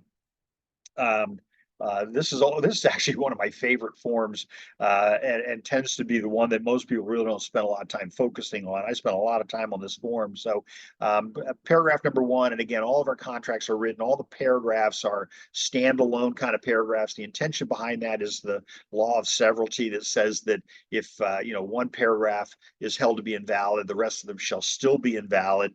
And so that's why we do them this way. So the in paragraph number 1, we talk about the property itself. We talk about who's going to be in the property, and we're going to want to have those people named. And again, why do we do that? We do that because we want to make sure that we have the names of all the people that are going to be in it. And this is going to lead us to what happens if they bring somebody in who stays more than 14 days. It gives us the right to maybe perhaps eject them from the property. And then again, it's you see it in the agreement again, guests are not permitted to stay more than 14 days without housing provider's written consent. And that's just kind of the way the law is, but obviously you can adjust that. And then personal property, as we saw in the listing part of things, the personal property that would be included, I would recommend that you give them a list, or that this be complete, you know, from what you had on your listing agreement. If you are not the seller's agent or the owner's agent, and you are the tenant's agent, then you would need to make sure that you asked for a list. Okay, so I actually had a transaction that I handled this property for these people for years, and they said, we don't care about the personal property. Well, they had a jade chess set. And so, you know, sure enough, one day they came to visit the property. And again, I've been handling this for 15 years. And these people had apparently been, you know, using the golf club to take the head off the king and the queen. And so, you know, they were really upset about that. I said, well, you never mentioned that it was important to you, and you certainly didn't put any writing, and you told me that it wasn't important. Well, they ended up going and hiring another property manager because they were unhappy with that simple aspect of things. But you know, and I appreciate the fact that those were probably expensive pieces, but essentially I took the hit, no pun intended, for it. So personal property that's going to be included but not maintained. And then finally, is the property subject to local rent control ordinance? And that's something you're just going to have to look up for each property. Term of my agreement. So again, it doesn't have to be that it is a long term. We're going to start off with the commencement period, and that's the date that it begins. So not the date of the lease, but the date that it begins. Now, be really careful about that, because you know your tenant will say, "Well, I want to start on the first of the month," and then of course the first of the month is on. So an example, January 1 is Monday. And so then you get that phone call that says, you know, can we move in on, you know, it's the holiday weekend. Can we move in on Friday? You know, the 29th of December. And the answer is no. And part of that is that you don't have coverage. So remember that if they're in the property without a lease, that you don't have a legal relationship with the tenant. And so, you know, my advice is not to let anyone in the property until the lease begins. So they need to take that into account when they say, I want it to start on the first of the month, you know, rather than, okay, you know, the first of the month is a Monday, and so we'll give you the keys on Monday, but we're not going to give you the keys on Friday the week before. If you want that, then we're going to have to amend the lease agreement. Is everybody good with that? That's a very important concept. So whatever your start date is maybe not necessarily the agreement date, but I would not be giving them keys unless you have you know, the lease has actually begun. Okay, then you could have month-to-month tenancy, and I'm beginning to, you know, so for us in real estate, we tend to charge on leases now. We tend to charge on gross rents. So that tends to lead people to insisting on leases, long-term, 1 year, whatever leases, when in fact it may be more beneficial for the owner to have a month-to-month tenancy. I would have attorneys come and talk at my property management class at the college, and they would come in, and Kathy Belleville, and I loved Kathy, she was great, and she says, I don't put any of my tenants on a lease, and she says, because I want to be able to get rid of them in 30 days. And so, today it'd be a little bit harder to do. I'm sure she would, she retired, and I'm sure she'd be capable of doing it, but all her leases were month to month. And so, so there's advantages both ways. Don't just assume that, how you get paid is the most important part of it. But if you're doing month to month, then you might not be entitled as the agent to get paid for each of those months. Because they're probably going to expect you to do something during those months as well. And then under my, and again, make sure you have a termination date and a termination time. And then we have our rents. And so paragraph number 3 discusses the rents. And so it as well as a standalone paragraph. And there we go. And so tenant agrees to pay what per month. So now remember, this is a lease, essentially a lease for term. So, if they're signing it as a year's lease, then the owner accepting the rent payments on a monthly basis are considered an accommodation. So, but if this is one of the reasons behind the tenant lives there for 3 months on a 1-year lease, and then at the end of 3 months, they decide to vacate the premises, they owe you for the other 9 months. So you still have a duty to mitigate damages. You have a duty to try to find a same or similar tenant under same or similar circumstances. But I'll frequently have it where I'll have 9 months to go on the lease, and then I'll have I have to advertise it for what the tenant was paying for it. But in order to be able to get that finance from them, get that money from them. But if I offer it for lease for more money than what they were paying, then I won't be entitled to hold them to the vacant period of time that the property was vacant. Okay, so lots of really interesting things in there. So rent is payable on the 1st. That just tends to be the way that it is. But let's remember that if the commencement date falls on a day other than the 1st under 3B, right? Then the tenant has paid 1 full month's rent in advance of the commencement date, the rent for the second calendar month shall be prorated. So I just had this happen with a property management company. They charged the tenant. The tenant moved in the middle of the month. They charged 2 weeks rent rather than 2 weeks plus the next month. And so sure enough, they got the 2 weeks rent, and then the 1st of the month, no rent. So there hasn't been any rent. So so now they're having to litigate over what they got was only 2 weeks worth of rent. Okay, all right. The final part of that sentence is essentially rents are calculated in these types of transactions are calculated in what's referred to as a banker's month being 30 days. Tenants will come to you and say, it's February, you owe me this much more money, on the recovery of my rent, when in fact, it's whether it's 28 days or not, it's considered 30 days on the contract. So, okay, payment. How are you going to accept payment? And so this is kind of important. In most cases, personal check is fine. If you decide you want to do electronic payments and things like that, that's kind of on you. Again, are you going to accept rents via Venmo and what's this other one? Here it is, PayPal or Venmo. And so by default, no. And then where are you going to have the rents go to? You got to give them a place to send it. I'm going to tell you, even if you're having it wired. And then paragraph number 3D3, which is down here, is what happens for that NSF. Well, again, you're not going to have an NSF on a electronic payment. You're essentially going to have just no payment. So so you have some things that are available to you if you're accepting checks. A caveat on that: remember that if the tenant gives you, let's say, what do you got January coming up, tenant sends you 3 checks. They send you January, February, March. Remember that the January check is considered subject to NSF. The February, March are not. they are considered a promissory note, and you have to sue them under a different theory of law. So I always tell people, don't send me 3 checks for, three coming months. What happens if the tenant sends you 3 months in 1 check?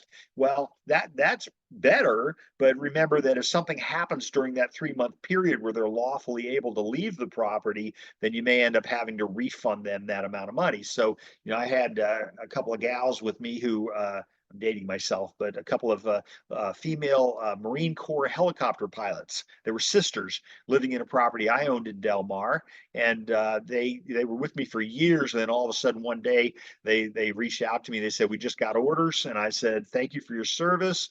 So if they had paid rents in advance, I would have given all that money back to them, not a problem. But just be aware there can be situations where the tenant is entitled to a refund of the money that they gave you. So in that situation, it should be, that's your Service Members Relief Act. I would definitely not get into an argument about that. And certainly because it's absolutely unpatriotic. Let's take a look at paragraph number 4 really fast.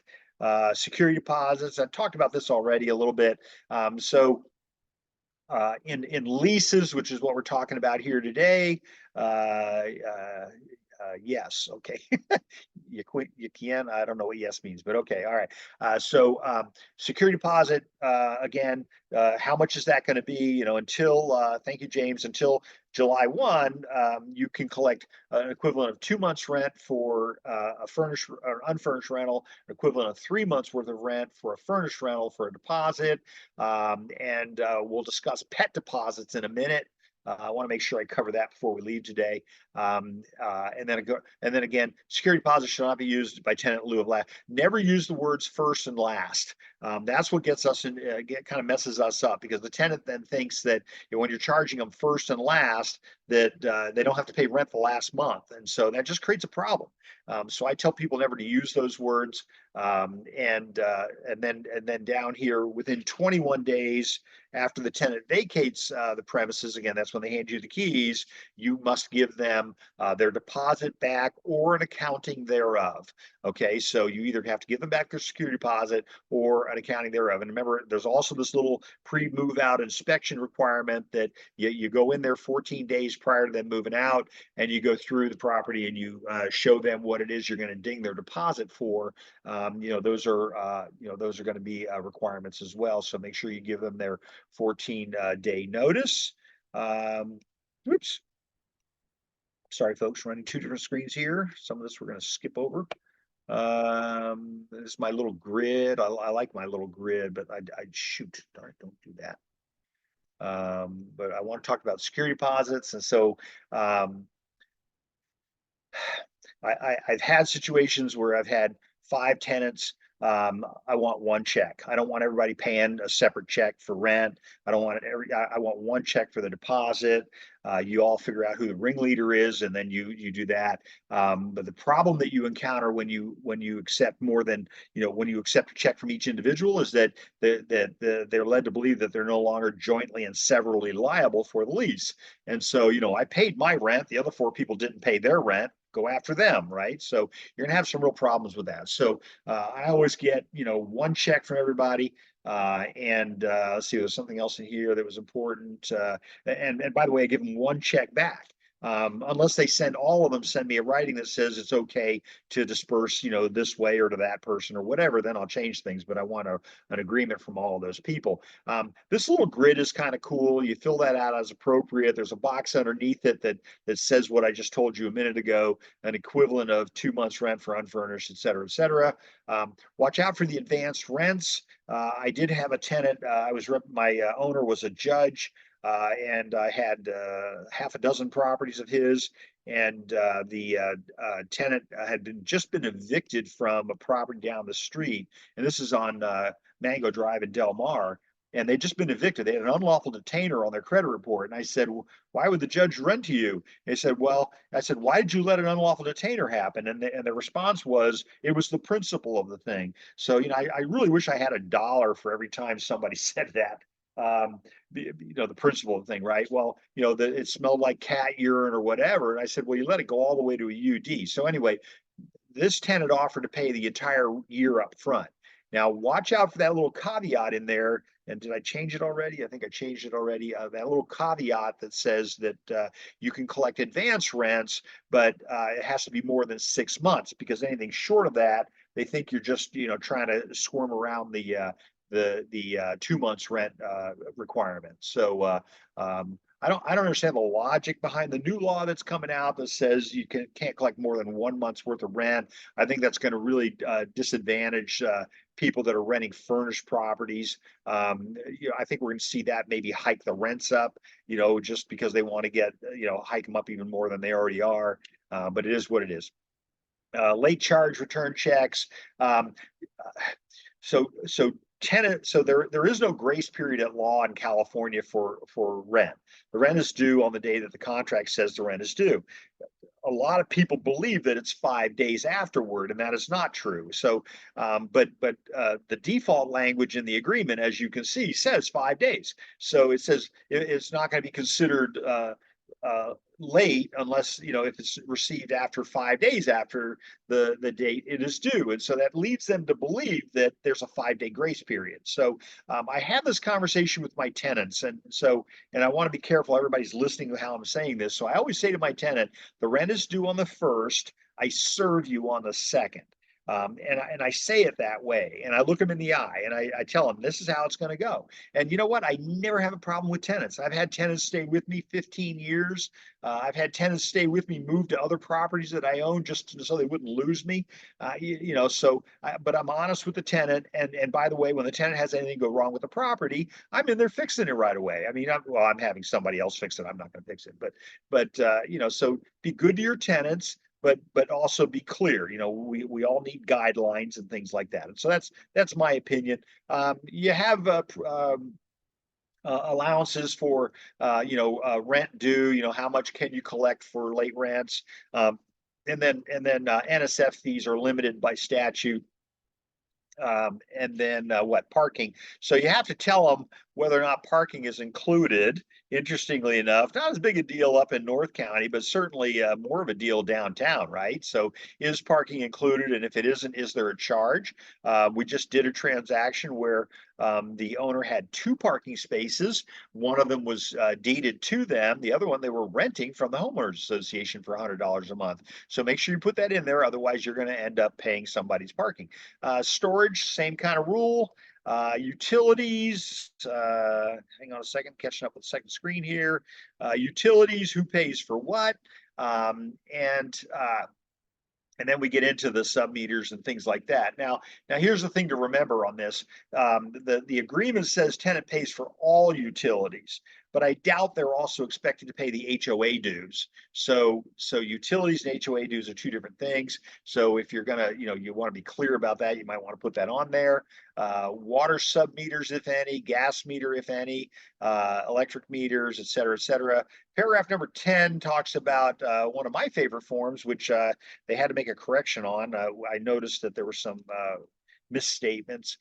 So the old MIMO, move in, move out form is no longer. Now it's the move in form, and then it's also the move out form, 2 separate forms. They used to be included on the same form, and I guess that confused people. I think it'll go back to that.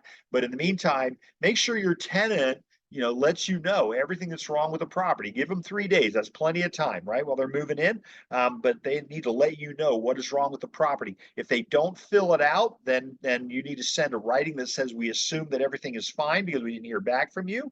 But the bottom line is that 6 months from now, they break something and then they say that's the way it was when they moved in. So you need to make sure you're providing them with that form. Make sure you're getting that form returned to you in the proper manner.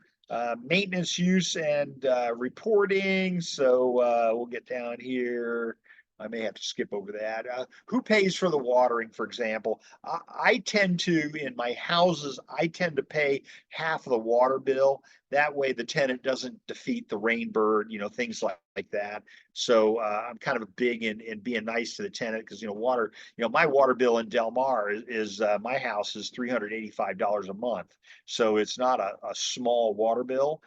So my tenants, when I have tenants in it, are paying half the water bill and I'm paying the other half of the water bill. And I show them the water bill as they're moving in. So that's usually a very big deal.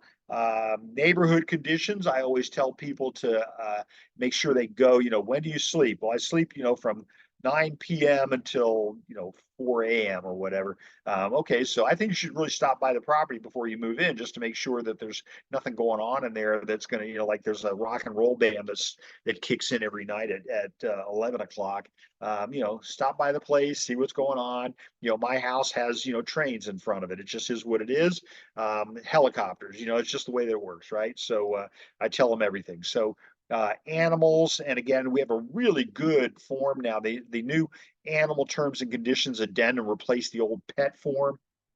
I really like the form. We're not going to have time to really discuss it today. Smoking on the premises. Again, the default language says no smoking on the premises. I think we're trying to cure all these cancer things, but you could always have an exception up here.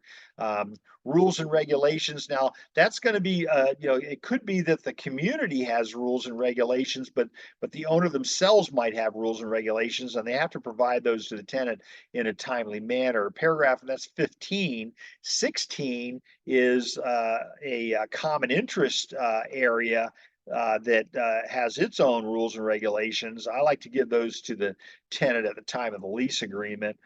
17, alterations and repairs. Do not repair anything or do anything without our consent. Do not paint the walls purple, things like that. Keys and locks, we're going to give them to you upon commencement and no sooner than that. I don't know why you would check the box that says prior to commencement, but people do it. So, okay. And then give them a list of what you're going to give them. I have them sign a picture of the keys. I put the keys on a countertop. I take a picture of them. I have them sign the picture. Okay, because I want them back, right? So the common area key, frequently Medico keys. I mean, they're going to be a minimum of $250, and I don't want to have to eat the key, as we say. Okay, entry. Believe it or not, the owner has the right to enter the property. It is their property, but they have to be reasonable about that entry. I had a complaint from someone who said that the owner was coming in on a daily basis, hypothetically, to check the smoke detectors. I think that's going to be unreasonable. But remember, you also need to have an agreement with the tenant in showing the property. The law says that 24 hours is reasonable notice. My agreement, my addendum with the tenant says that reasonable notice shall be 4 hours by phone. And we're coming in, that kind of thing. So you can make that stipulation. Usually a lot easier to enforce if you make that at the time of the lease agreement rather than waiting until some other time. Photographs and internet advertising. If your stuff is in there when we're listing the property, then we're probably going to have your pictures on the internet. Signs. Tenant authorizes us to put up a sign. Assignment of subletting by default. There is no assignment of subletting in our contracts, and that applies or does not apply to short term. I've seen some real challenges with VRBOs and stuff. Not to single anybody out. Joint individual obligation, joint and several obligations is something I talked about earlier. Everybody has to understand that you're all equally responsible for the property. And again, that's why I said I don't want to break with that theme. I have the lease, I have the rent payments, I have the deposits, all going to follow that same thing. Under possession, believe it or not, I don't have to give you the property until 5 days after the lease begins. So it's a little surprise to some people, although I've never really had to exercise it personally, but I've had it happen where tenants had not moved, the previous tenant had not moved out of the property. And then obligations upon vacating. And this is a good place where I put in, that the property shall be returned in professionally cleaned condition. Remember, the law says that they must return it in broom clean condition. So unless you have an agreement to the contrary. And so my lease agreement is going to say professional with receipts, because that's how we give it to them. And so we expect to get it back that same way. Okay. And if you're not giving it to them professionally clean, I think it's unreasonable to expect them to do that. Paragraph 25C talks about that right to pre-move out inspection I discussed earlier. And again, there's a separate form for that. Breach of contract, early termination. One of my favorite things, usually I don't get the phone call until somebody's angry about something, and usually it's not even my agent. So, what happens? And we've talked a little bit about that. Temporary relocation. So, for example, you had to have the house bagged or something. You're gonna give them a credit equivalent to the per diem that they were paying. If it's a 3-day bag, you're paying for 3 days of their rent someplace else. Damage to the premises. I've seen damage exceed deposits, and so remember that they can also do what's called criminal mischief, so that's going to the deposit is the recovery is not going to be limited to the deposit. So oh shoot, we didn't talk about pet deposits. So darn it all. I hate it when it does that. Okay, hang on. Don't want to lose you. Okay, damage to the premises. Insurance. I like this. We're requiring tenants to have insurance. So I think that's an important thing. We want the insurance to protect the owner, the property, and to protect us if we're doing property management, right? Okay, so we want the tenant to have insurance. Do not let them move in until they have provided you that proof of insurance. I see this happen. I've got cases on it now where, they don't give you everything they said they were going to give you. And now what do? You're going to evict them over that? And I think the answer is yes, you're going to evict them over that.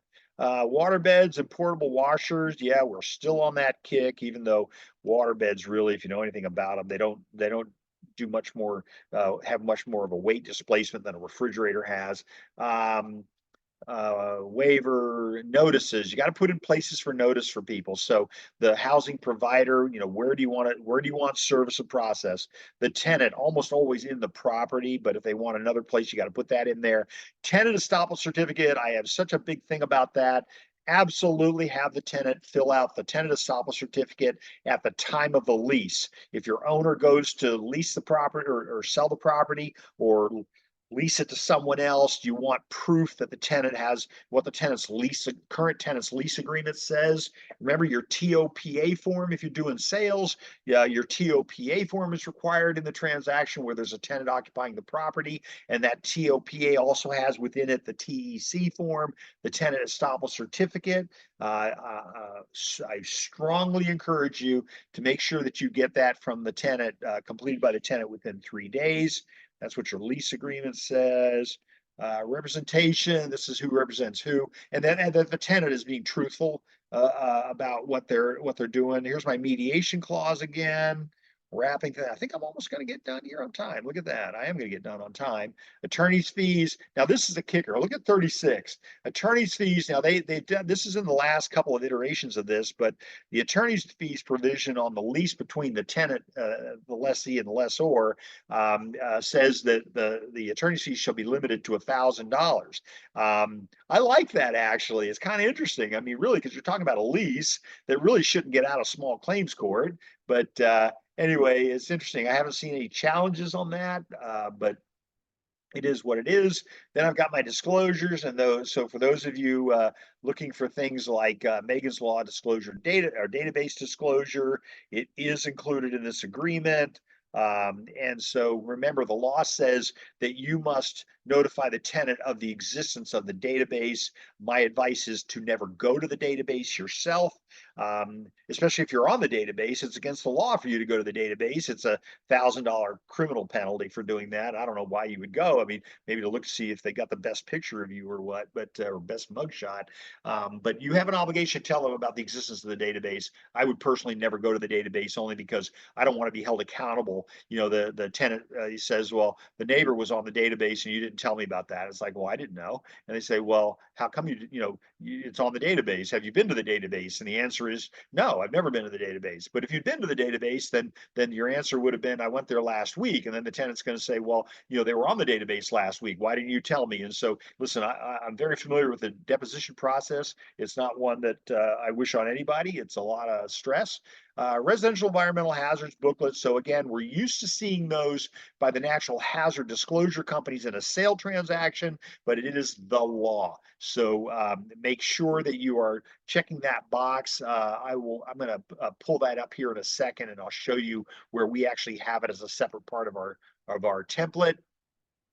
Flood hazard disclosure, if you go to that TFHD form, it actually gives you the link. And San Diego has it on their website and you can pull it up. We have the tenants sign off on it.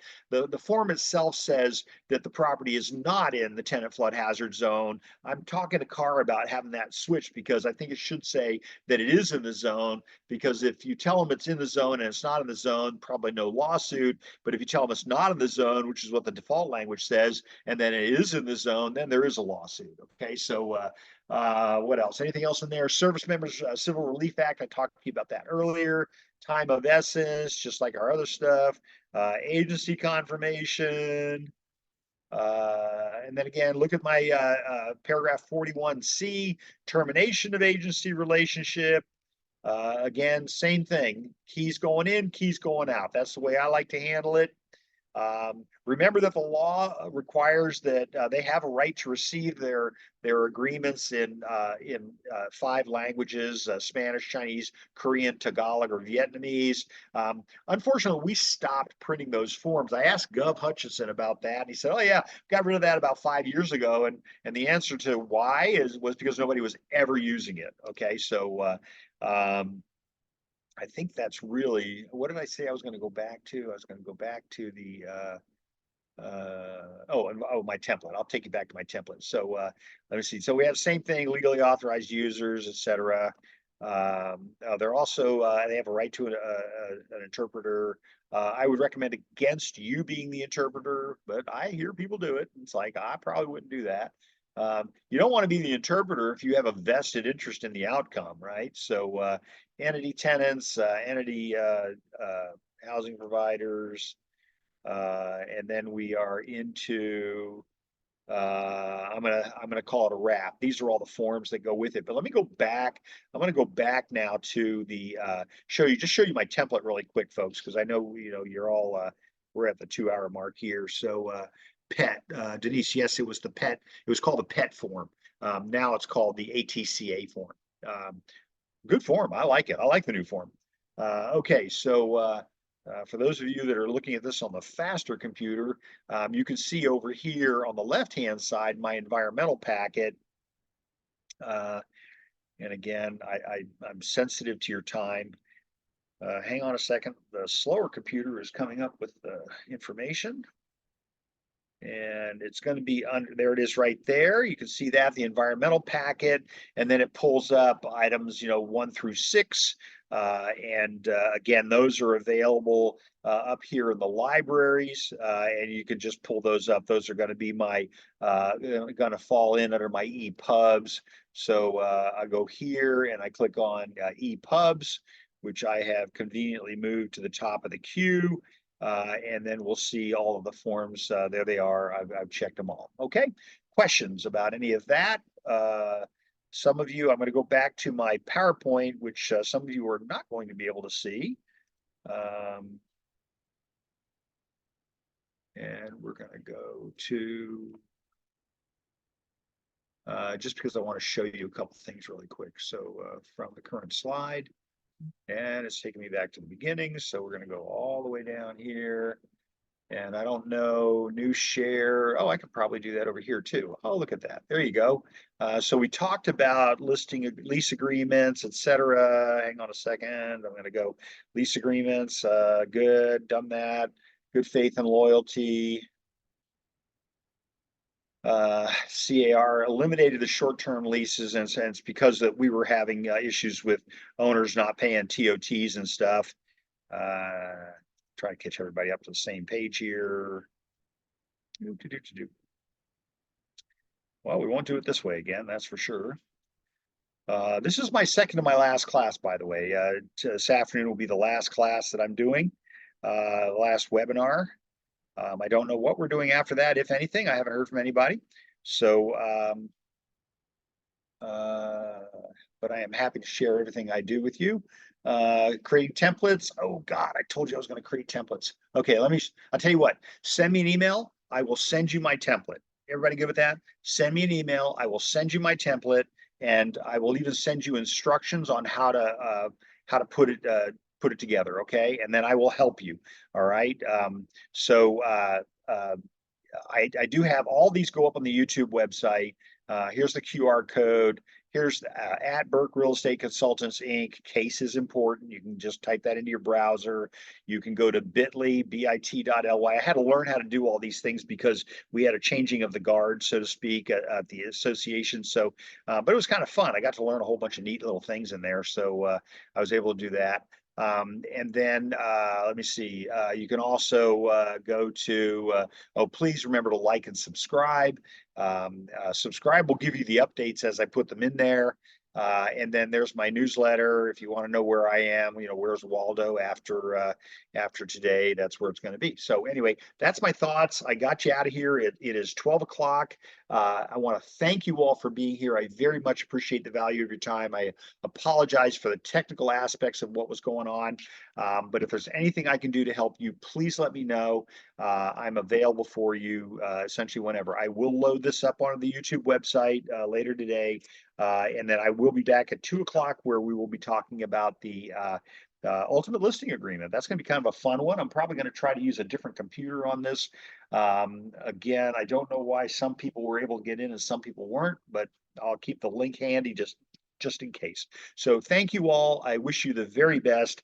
I appreciate the value of your time. And as I say from my hometown of Del Mar, I look forward to seeing you around the track. Thank you, everybody. Take care for now. Bye-bye.